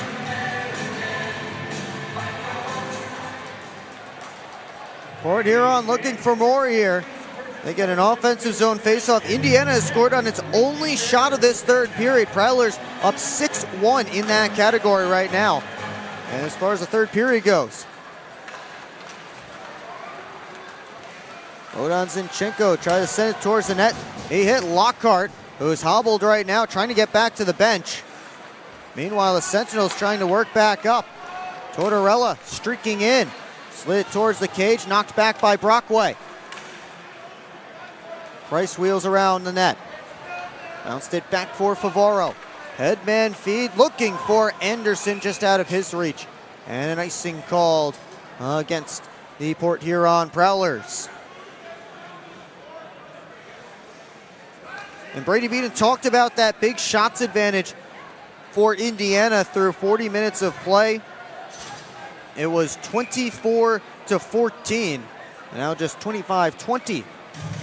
In favor of the Sentinels for the game. You see Brett Lockhart there on the left side, doubled over after taking that one, that attempt towards the net earlier on the shift. Bobby Price waits for it to get to him, sends it off the far corner boards. Anderson and Ponovanov got there together. Dawson skates with it into the offensive zone, left wing side. Dawson centered it out in front, came all the way to Romeo Terrain on the near point. Sent back down deep. Esposito taken in by Oregon. Moved around behind the net. Here comes Favaro. Able to toss it ahead. Hakala couldn't settle it down, did get enough of a stick on to negate the icing. Hakala and Ponovanov swing each other around. Marty centered it. Nobody home there. And now Indiana has a 3-on-2. Terrain sets it in front, and Cooper calmly sticks it over to the corner glass. PV up towards Terrain, able to move it out. Tomacek hands off for PV. He skates in. Blake PV to the net, save Cooper. Johnson takes over. He lost an edge. Federley couldn't make that pass cleanly. It's chopped out by Hakala. Bauer couldn't move it in. Here comes Lockhart all by himself with a shot kicked out by Kerr. Now Lockhart and Colarusso getting into it away from the puck. Lockney trying to dangle past them. Puck cleared out to neutral ice. Brockway wheels it all the way around. Kerr stopped it behind his net. Anderson and Colarusso come together. DeCumbus kept it down low in the corner. Now Anderson going after Colarusso. Anderson grabs the puck, try to wrap, save. Curry's got the second one as well. And he'll cover up. Now Anderson right back after Richard Colarusso.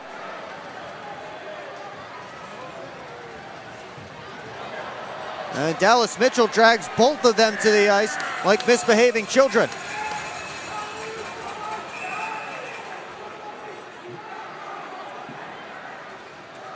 Looks like Anderson is headed back to the penalty box.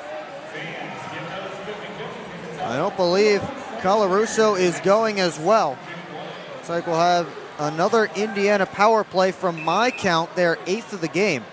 You can take another look at it.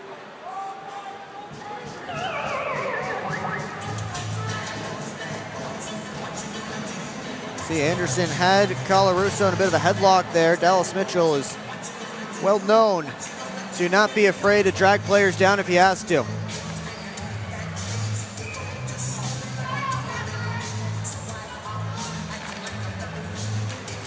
Off this face-off, Tim Morgan wraps it around behind the net. Bavaro gets to it, and he clears off the boards.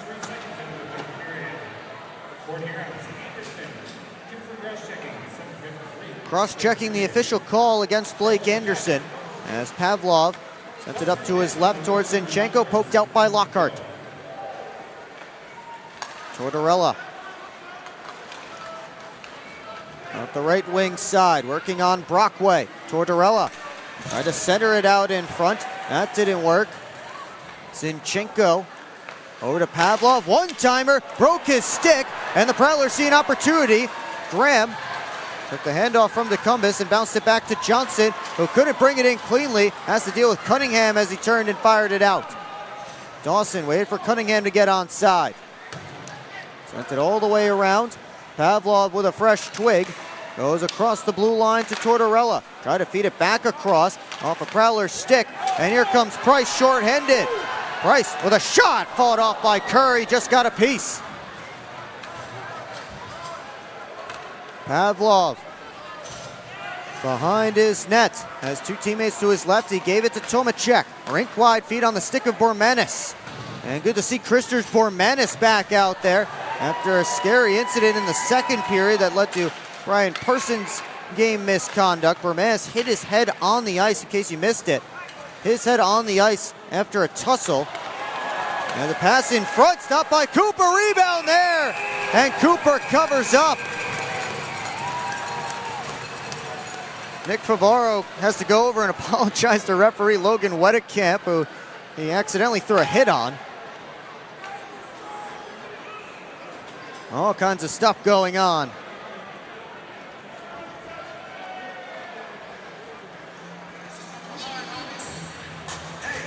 You see, there's Favaro running into Wedekamp by accident. And then Reed Cooper had to come up with a couple of big saves right in front. 19 seconds left on the Indiana power play.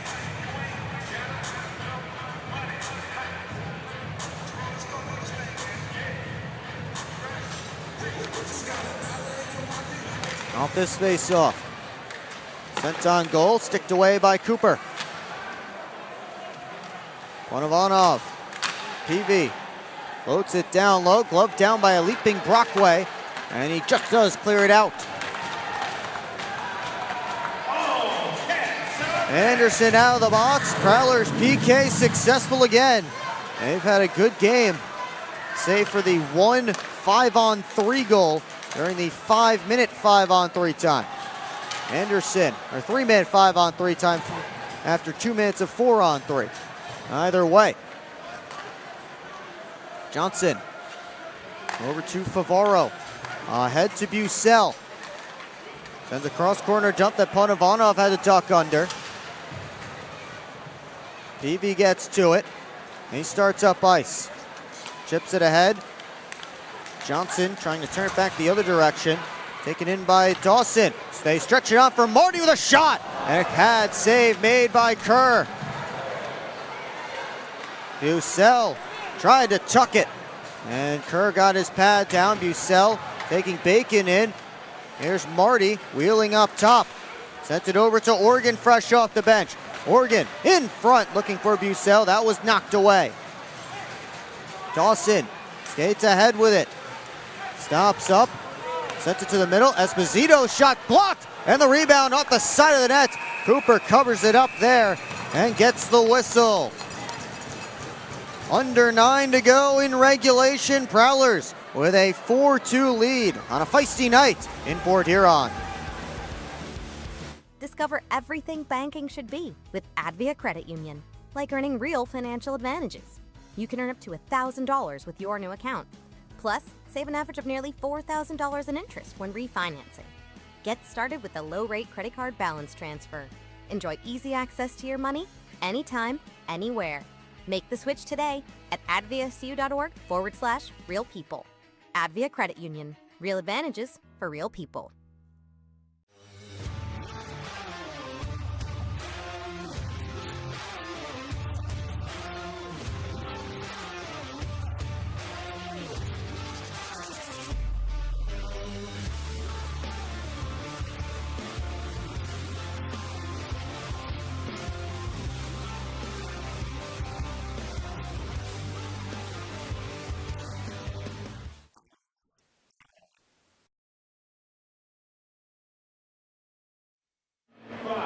Back here on the PHP Network, your Prowlers trying to close out a 6-point weekend.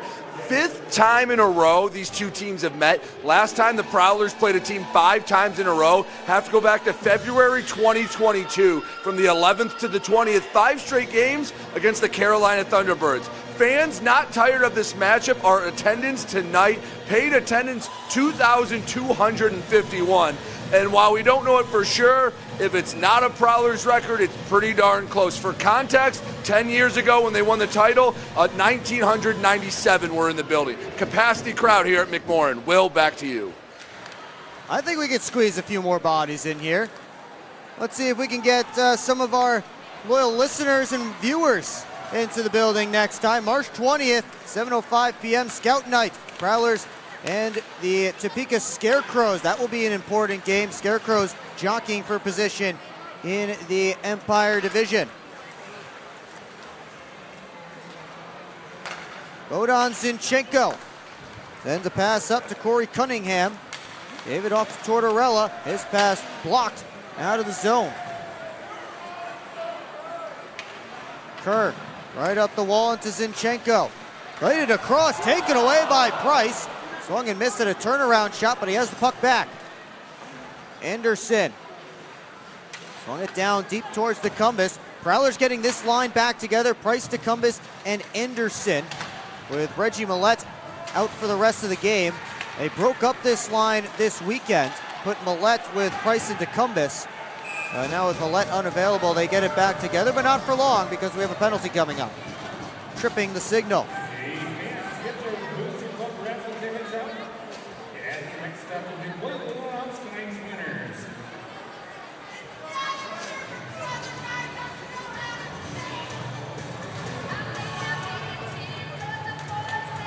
So Bobby Price in the box, 2 minutes for tripping.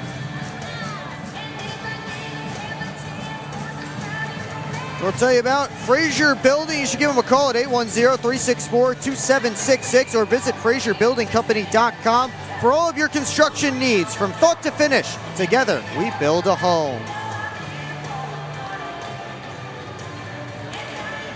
Prowlers power play with another shot here as Brockway and Leas were getting a little stick battle in before the face-off. Bacon, another delayed penalty coming up here against Port Huron.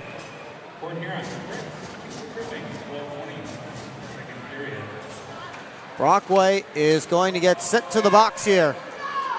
And another long 5-on-3 opportunity for Indiana.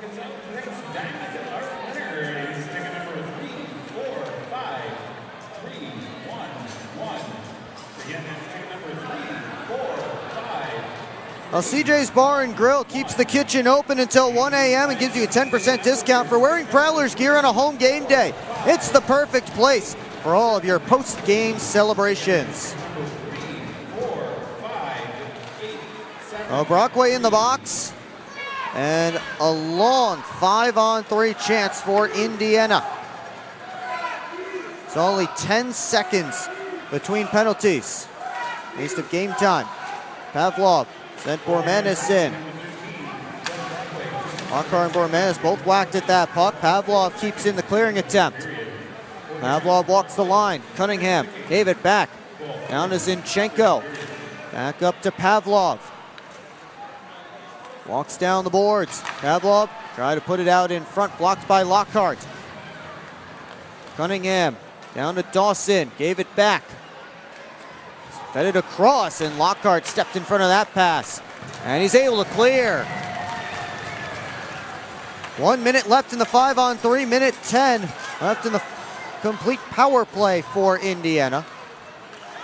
Zinchenko backpedals, gives it up top to Pavlov.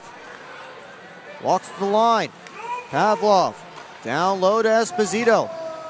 Pavlov once more. Esposito working downhill. His shot partially blocked. Batted around in front. Cooper down. Puck's behind the net. And Johnson has it. He'll clear.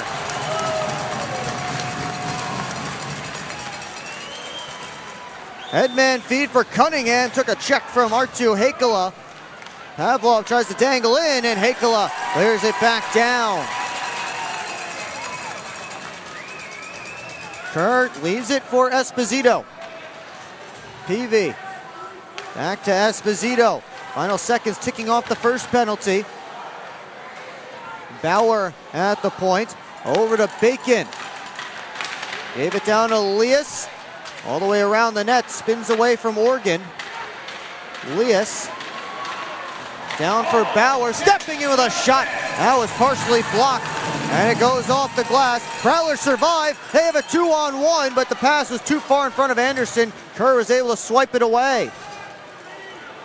Price to the point. Favaro with a wrister off the back glass. Johnson hustles up to keep it alive at the point. Centering feed. Anderson couldn't get it on goal. It was partially blocked. Anderson has it again. And off for Johnson. Down to DeCumbus. Centered for Anderson. Bacon right on top of him. Centering feed again. And this time Kerr got his stick in the way. Wrapped all the way around. Took a hop off the Zamboni door. A backhander by Colarusso goes over top of the net. Potential dangerous moments there as Alex Johnson recollects the puck. Under 5 to go in regulation. Still a 2-goal lead for the Prowlers. Bonovanov floats it across to Colarusso. Long pass ahead to Bormanis. Has Tomacek going towards the net. Trying to give it to Bradburn. Tomacek swiped at the puck. Taken off of it by Organ. Brockway sent it right into those two. And now Organ will try this side. Federley comes all the way back to play it. Now back to Brockway. Tomacek knocked down Brockway on the forecheck. Graham gets back on the puck. Graham tried to float it across, knocked down by Dawson. Prowlers struggling to get out of their own end right now. And Brockway just does the job firing it out. It's tipped into offensive territory, and Port Huron gets 5 fresh skaters on the ice.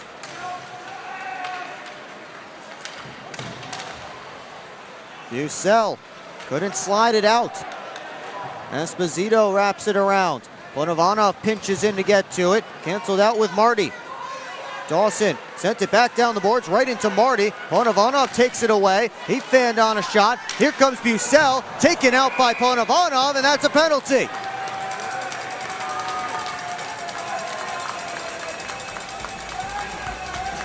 Prowlers will go to the power play when we come back. Late stages of regulation.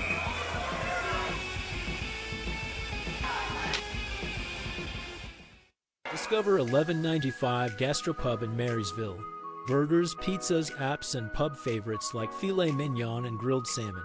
Open Monday to Friday, 4 to 9 p.m., weekends 12 to 9 p.m.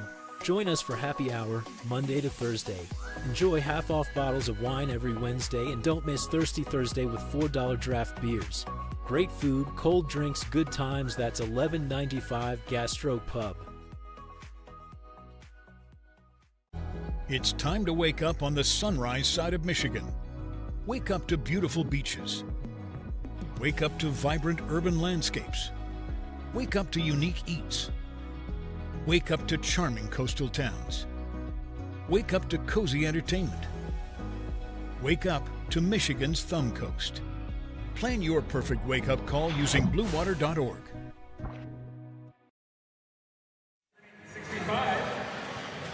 We invite you to tune into our next broadcast. That will be this Friday, March the 13th, when the Prowlers visit the Binghamton Black Bears. Puck drop is scheduled for 7 p.m. Pregame show starts at 6:45. It's all right here on the PHP Network.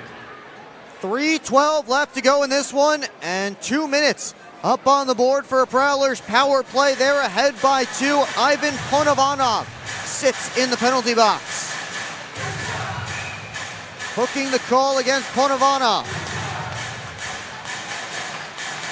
And the Prowlers win the face-off back. Tim Morgan, who has a power play, or almost a power play goal in this period, back on this power play unit. Johnson. Let it down low, or at least tried to. Terrain cut it off and cleared it all the way down. Officially, Tim Morgan's goal in this third period came 1 second after the Prowlers power play expired. So, not great for the Prowlers' power play percentage, but pretty good for everybody's plus minus as far as the Prowlers are concerned. Graham able to shovel it ahead to Lockney, and he's ridden down by Bacon. Tortorella plays it over to Pavlov. Sentinels just wasting time. Prowlers aren't in too much of a rush. Still up by 2. Kerr's going to the bench, so an extra attacker coming out for Indiana. So the Prowlers up a man. It's now 5-on-5 with Kerr out of the net. Pavlov had to dump it back in. And Pavaro and Tomacek got there together. Pegula off the glass, and it comes to neutral ice. Terrain pitchforks it. Anderson has it to the empty net, just missed. Terrain spinning away from Bobby Price. In hard on the forecheck. Terrain gets knocked down. Tomacek under all kinds of pressure. Price trying to dig it free. Now Zinchenko trying to slide it out. Bucell turned towards the empty cage. That didn't work. Couple players tied up. Loose puck grabbed by Pavlov. Time ticking away during all of this, and a great save by Terrain on Tim Morgan. Now Bucell a blast. That was blocked. Bucell again off the post, and Lockney scores.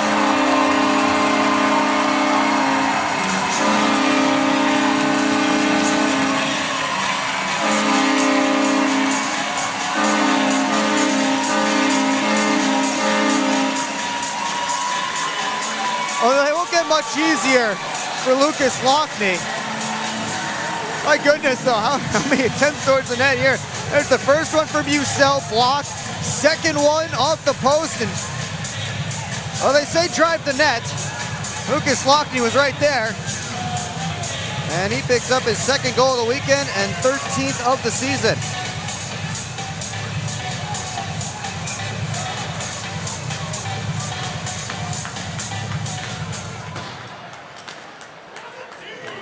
The Prowlers a minute away from wrapping up a 6-point weekend and from taking 4 of the 5 games between these teams in a row. Took 2 of 3 last weekend in Indiana and 2 for 2 here this weekend at home.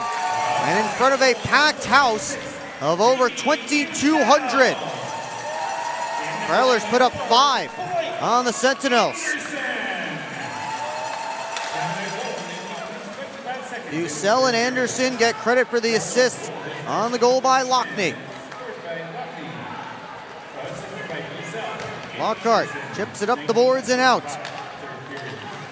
Pavlov for Bauer with 15. Price backhands it down. Anderson hustling to negate the icing. He gets there. Out to Price. Looking for one last chance. Graham whacked at it. And the horn sounds. Port Huron finishes the sweep of Indiana.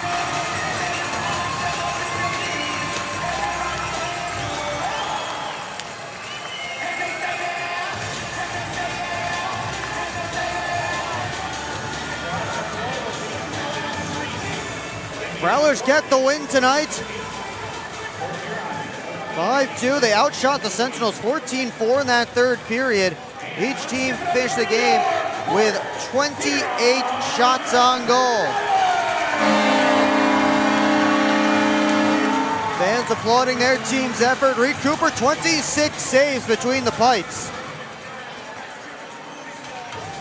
And he ends up going 43 for 45 over the weekend.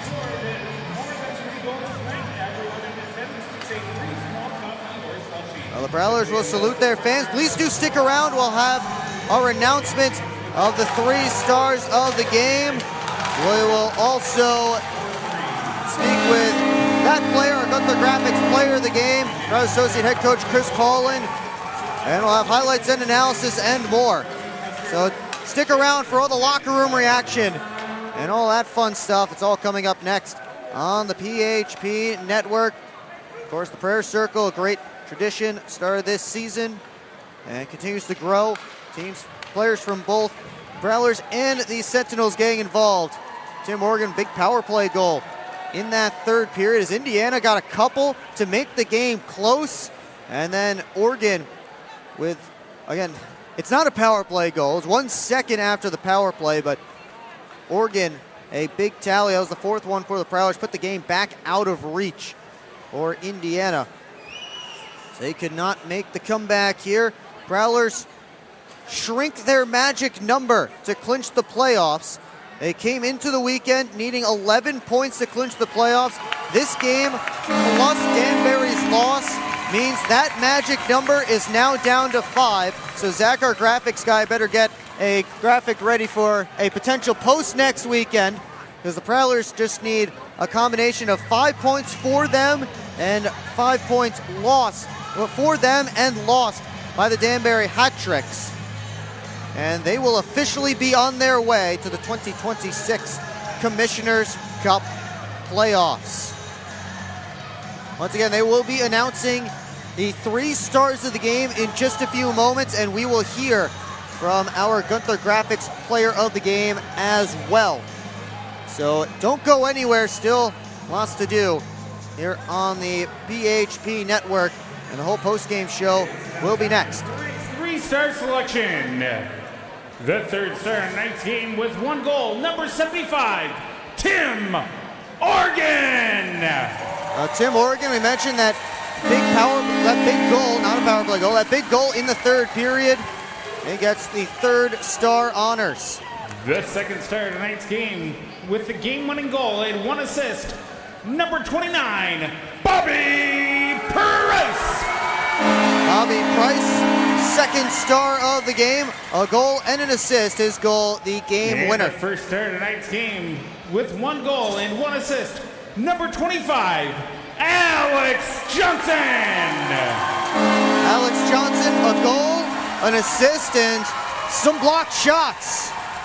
He is the first star of the game. He's tonight's Gunther Graphics Player of the Game.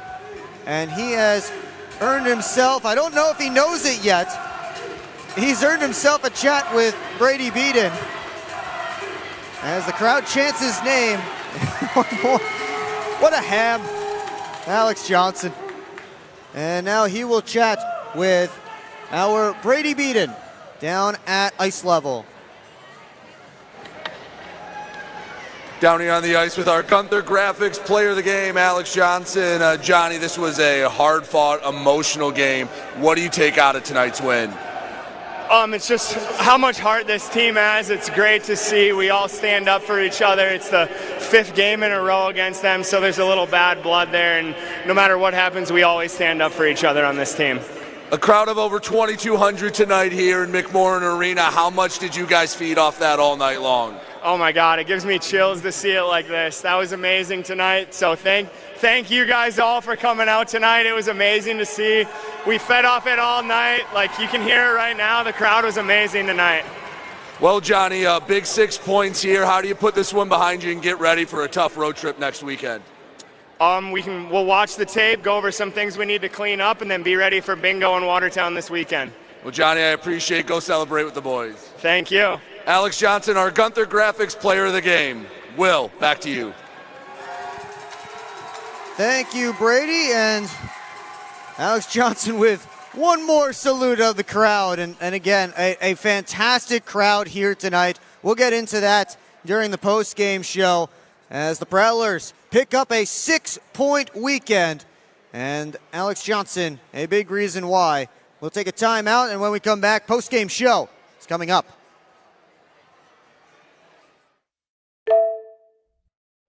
Are you sick of asking somebody else to live your own life? I'm Josh with the Franchise Guys. If you're ready to quit your job or build your empire, I'll help you trim down my 800 franchise brand partnerships down to a few that fit you, fit your goals, and fit your budget. With options from senior care to airplane detailing, there's an opportunity for you. Owning a franchise can have up to a 90% success rate. That's better than job security.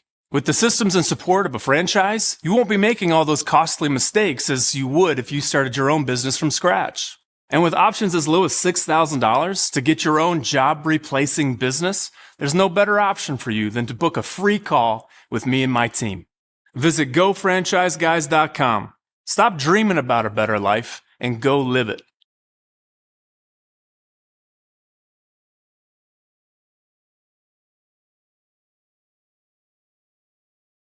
Come party where the Prowlers party at Hamlin Pub.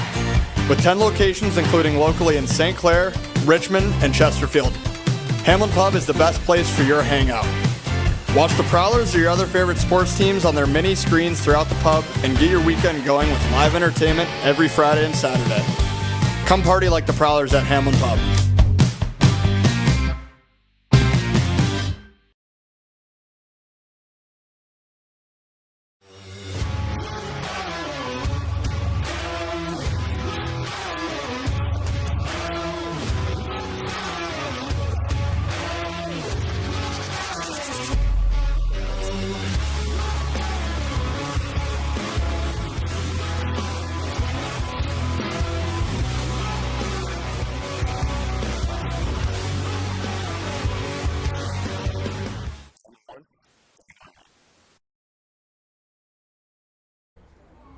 Yeah, I don't know about this one, fellas. Boys, we don't overcome adversity by backing down. But yeah, I don't know about this one. That's reassuring. We're so screwed. All right, boys. Here's a game plan. LJ, you start with bananas. Wait, why do I have to do the bananas? Because you're the softest on the team. I don't want the bananas. This thing is gonna melt. We gotta hurry up. I won't do it. Okay, both of you. I will do the bananas and the whipped cream. Fets, please continue. Who's paying for this anyway? I am. I just bought my tickets for the Prowlers game this weekend, and the Milk House gave me 25% off my order. Fets, why'd you buy the tickets? You're literally on the team. For the discount. So are you all ready to give it a try? Oh, we're ready. It's true. Get 25% off your entire order at the Milk House, October through April. Simply show your ticket stubs at checkout and enjoy your discounted treat.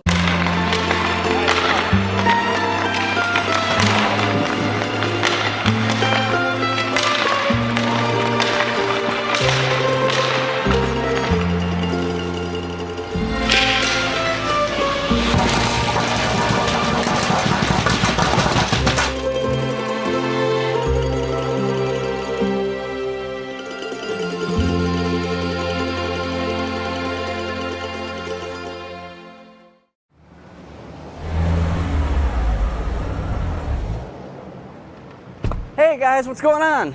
Hi guys, we just stopped at Industrial Park Marathon to get some fuel and some snacks before the Prowlers game at McMorran. Nice. Yeah, we just stopped by here at Industrial Park Marathon so I can get a Slurpee before the game. Wait till after the game. If the Prowlers score 3 or more goals, Slurpees will be free. Thanks for the info. I'm going to get my Slurpee after, but we'll see you at the Prowlers game. See you at the game. Go Prowlers!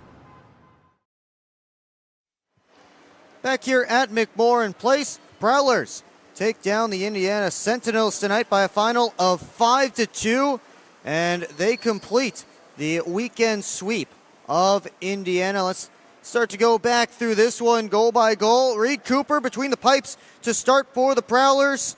And on the other side, it was Matthias Smith making his pro debut. And the Prowlers got to Smith early. They got an early 5-on-3 power play, able to work it around nicely. Millette down to Graham. Price's shot was stopped, but he was able to slide the rebound over to Johnson.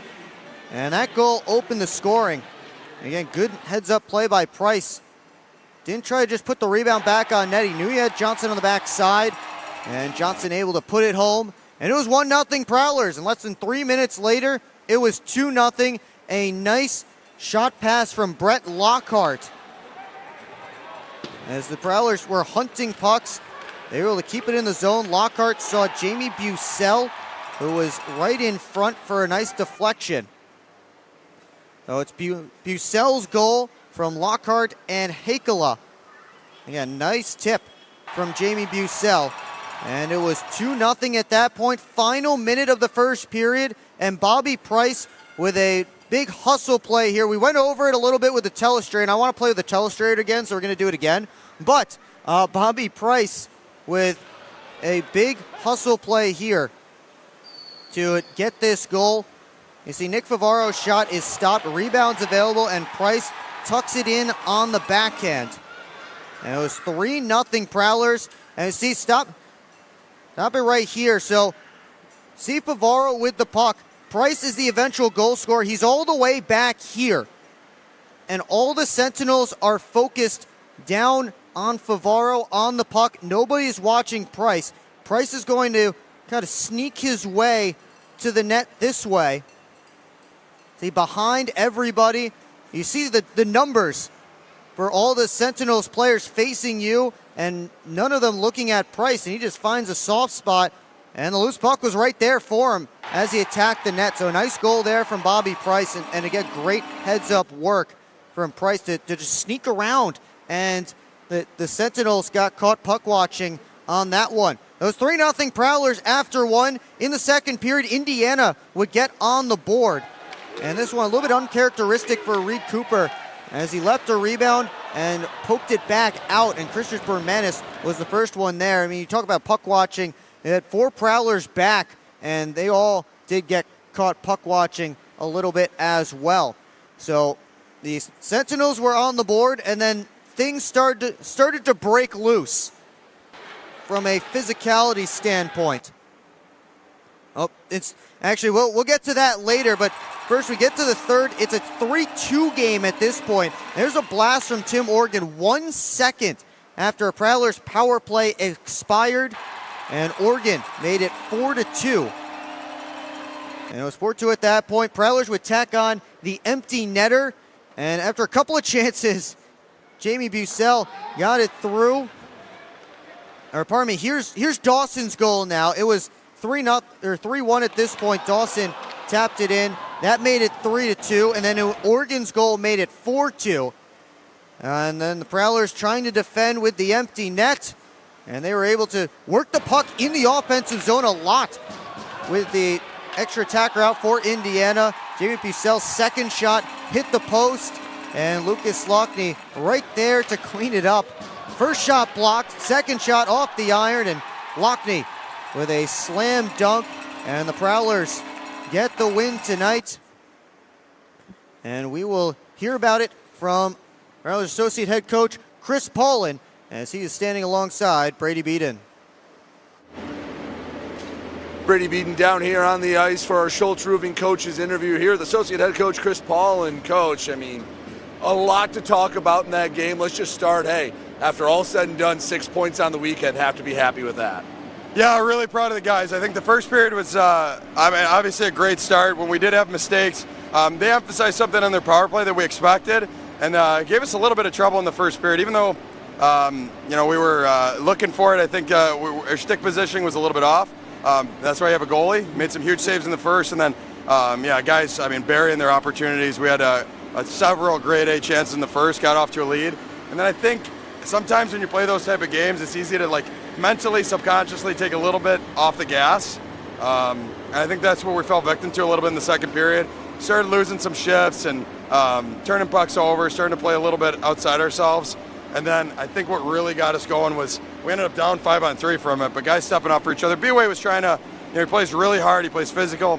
He's trying to pin in the corner. Guy goes in, the ref calls a penalty there. Reggie steps up and protects his teammate. Love what Reggie did. Reggie stepped in and protected his guy who's in a vulnerable position. So Reggie got the boys going, and then when we were short for, I don't even know, 5 minutes. 3 minutes, because they had 2 as well. So. Okay, so I think we were 4-on-3 for 2, and then 5-on-3 for an additional 3.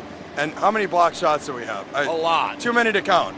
It was the most block shots our group has had all year. And that just shows you how much these guys love each other, how hard they play. I have so much respect for the guys in that locker room, all the way through the locker room. Everyone, even think about the guys that weren't playing tonight, either injured or scratched from the lineup. Juice for the boys, giving it to the boys after the game. I'm really proud of the culture these guys have developed here in the locker room. And that was a game that you just had to gut out, and obviously some great goaltending helps. You had over 2,200 people here in the ring for the game. It felt like you guys fed on that energy early and then throughout the night. How much effect did the crowd have on this game? Yeah, obviously it was huge. Thumb rest control, Jason Radloff, I've gotten to know him really well. He does a great job. If your car needs any rust proofing, he's your guy. But no, he's an amazing guy. Cares a lot for Sanilac youth hockey. This game we had promotions to benefit them. And the crowd just came out, and it was electric in here. I've said it so many times, it's the best supporters in the league. I'm so proud to be a part of this organization representing Port Huron. I love this community, and you just saw it tonight, what this place can do, how loud we can get in Port Huron. We're all in this together, players, staff, the fans, our partners. We're all in this together, and every win is a team effort. So I'm so proud of the fan base. All that said, next weekend you've got a tough trip in a couple of different barns. How do you put this one in the rearview mirror and start to focus on going out east? Yeah, like we always say, they're all tough. They all have their own unique challenges. We know where we're going on Friday, so that's our focus right now. We take it one game at a time here, so it is a little unique preparing for 2 different opponents, but I think we have a good idea of what's to come on Friday night. It's another rivalry game, so whether you're at home or on the road, it's a rivalry game. You talk about bad blood. There's a lot of bad blood between those 2 organizations, and I think the guys know what's coming. Well, most games feel like a rivalry game the way you guys play. These guys have one speed, and I'm really proud of the guys. The mentality of this group is getting stronger and stronger. We're not there yet, but it's getting stronger and stronger. Like I've said a million times, we have phenomenal leadership, guys that lead by example, and I don't just mean the captains. The captains are phenomenal, but we have so many leaders in that dressing room. I think almost everybody leads in their own way, and it didn't start that way this season. These guys have grown into that. They help each other, and I'm really excited for the prep this week. I know our guys are excited too. We were fired up to get this W. We stayed together. I think if there's a couple things to take away from this, how many block shots we had, unbelievable. The goaltending, Coop battled his ass off in there, and then when you think of how much we protected each other, we were always there for each other. We always had each other's back. That's how we are, coaches, players. We always have each other's back. We'll do anything for each other. If somebody's coming at someone, we have to protect them. And I was really proud of the group for that all weekend. Coach, as always, I appreciate it. Good luck on the road trip, and hopefully come back with 9 points. We're excited. Thank you. Associate Head Coach Chris Paulin, our Schultz Roofing Coach interview. Will, back up to you. Thank you, Brady. And Coach Paulin talking a lot about those blocked shots. That's something that he loves to see, loves to preach. And Prowlers certainly got the message tonight. And, throughout this entire weekend, plenty of shots hitting the guys in front of Reed Cooper. Well, our Gunther Graphics player of the game was Alex Johnson. Had a goal and an assist tonight. Had the game opening goal early on in period number 1. So Johnson picks up the Player of the Game honors. Gunther Graphics, your go-to guy for logos, websites, and branding. Let's stick with some Gunther Graphics related shenanigans and whatnot that we have here. Some Gunther Graphics related things. And we go to our final game stats. We believe we have counted the power plays correctly here. And our count, based on counting penalties and whatnot, we have 1 for 10 for the Sentinels, 1 for 5 for the Prowlers. Port Huron was given one extra shot at the end of the game, so they do outshoot the Sentinels 29-28. Penalty minutes allegedly are 52-28 for Port Huron, but again, we'll have to double check that as well. Those are your final Gunther Graphics game stats. We'll take a break, and when we come back, one last look at the out-of-town scores, and we'll wrap this one up here on the PHP Network.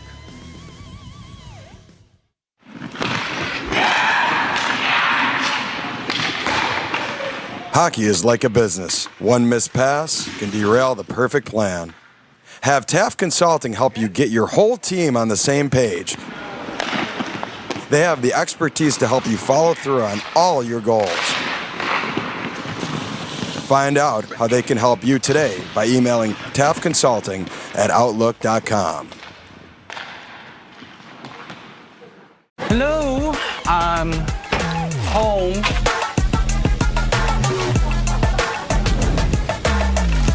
There he is. What is happening? Relax. We won. They brought back the snack wrap. Spicy or ranch? Spicy. Go. Just one little bite. Can you stop? Oh, sorry. Gather your crew. Snack Wrap is back. SMR Automotive Systems is part of the Motherson Group and a proud community sponsor of the Port Huron Prowlers. We are one of the largest manufacturers of rear-view mirrors for passenger vehicles in the world, with local plants in Port Huron and Marysville. We strive to support our local communities and have positions available for various abilities and experience. Find out more about who we are at smr-automotive.com.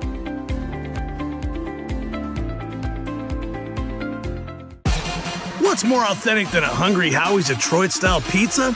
Nothing. We're not playing around with the pizza of our birthplace. Thick crust, cheese to the edge, sauce on the top. Where it belongs. We've seen a lot of fakes out there. Not here. This is authentic Detroit-style pizza. Order yours now online for $12.99. We sauce the top and rep for the 313 everywhere. We do bold. Hungry? Howie's! This isn't working. Okay, pass me those flyers. No look behind the back pass. It's a whole play. I'll take. Come on. Gap up. Close the gap. Close the gap. What are we saying? This isn't working. We need a shift change. Let's bring in the professionals.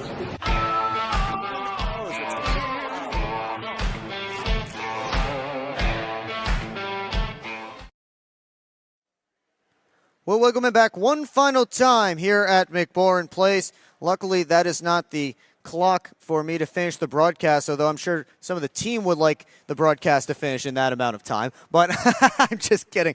But we are just about set to finish this one up. Prowlers take the win over the Sentinels 5-2. Let's take one last look around the FPHL at our Out-of-Town scoreboard presented by Love After Hours. Blue Ridge Bobcats got a big win back in the win column. Anthony Schrum made 33 saves to backstop the Cats to a 4-2 victory in Danbury.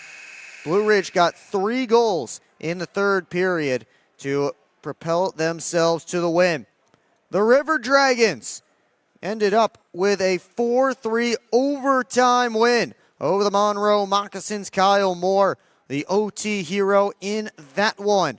Athens defeated PD 4-3. That one in regulation, as they get a couple of goals from Joe Mack. And then the Binghamton Black Bears, of course, as we have talked about, they crushed the Watertown Wolves. Chichu Latlin with a 4-point game on a goal and 3 assists. Garrett Sargis and Tyson Kirkby had a goal and 2 assists apiece. Latlin came into that game with just 1 assist in 28 games this season. Now, one goal, 4 assists, 5 points on the season. So a big one for Chichu Latlin, the rookie defenseman. Twin City is up 4-1 in the third period on the Baton Rouge Zydeco. The Thunderbirds getting goals from Roman Kramer, John Batista, Connor Craig, and Nate Keeley. Jake Cox, the only tally for the Zydeco. Outtown Scoreboard presented by Love After Hours Boutique and Boudoir.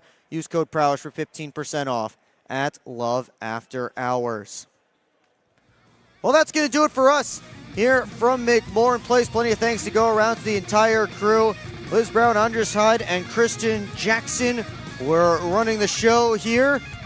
On the cameras tonight, Kyle Cosson, Paul Campbell, Kim Nelson, Alexander Nelson, and Aiden Bricker, who followed Cam Yarwood out after he got thrown out, and that's probably one of the best shots that we have gotten on the PHP network this season. Of course, Zach Dotson was running the graphics for us tonight. We'll be back next Friday night when the Prowlers take on the Binghamton Black Bears, 7 p.m. puck drop, and a 6:45 pregame. That one will be in Binghamton, so you want to tune in right here. For Brady Beaton and the entire crew, my name is Will Wiggleman, saying good night on the PHP Network.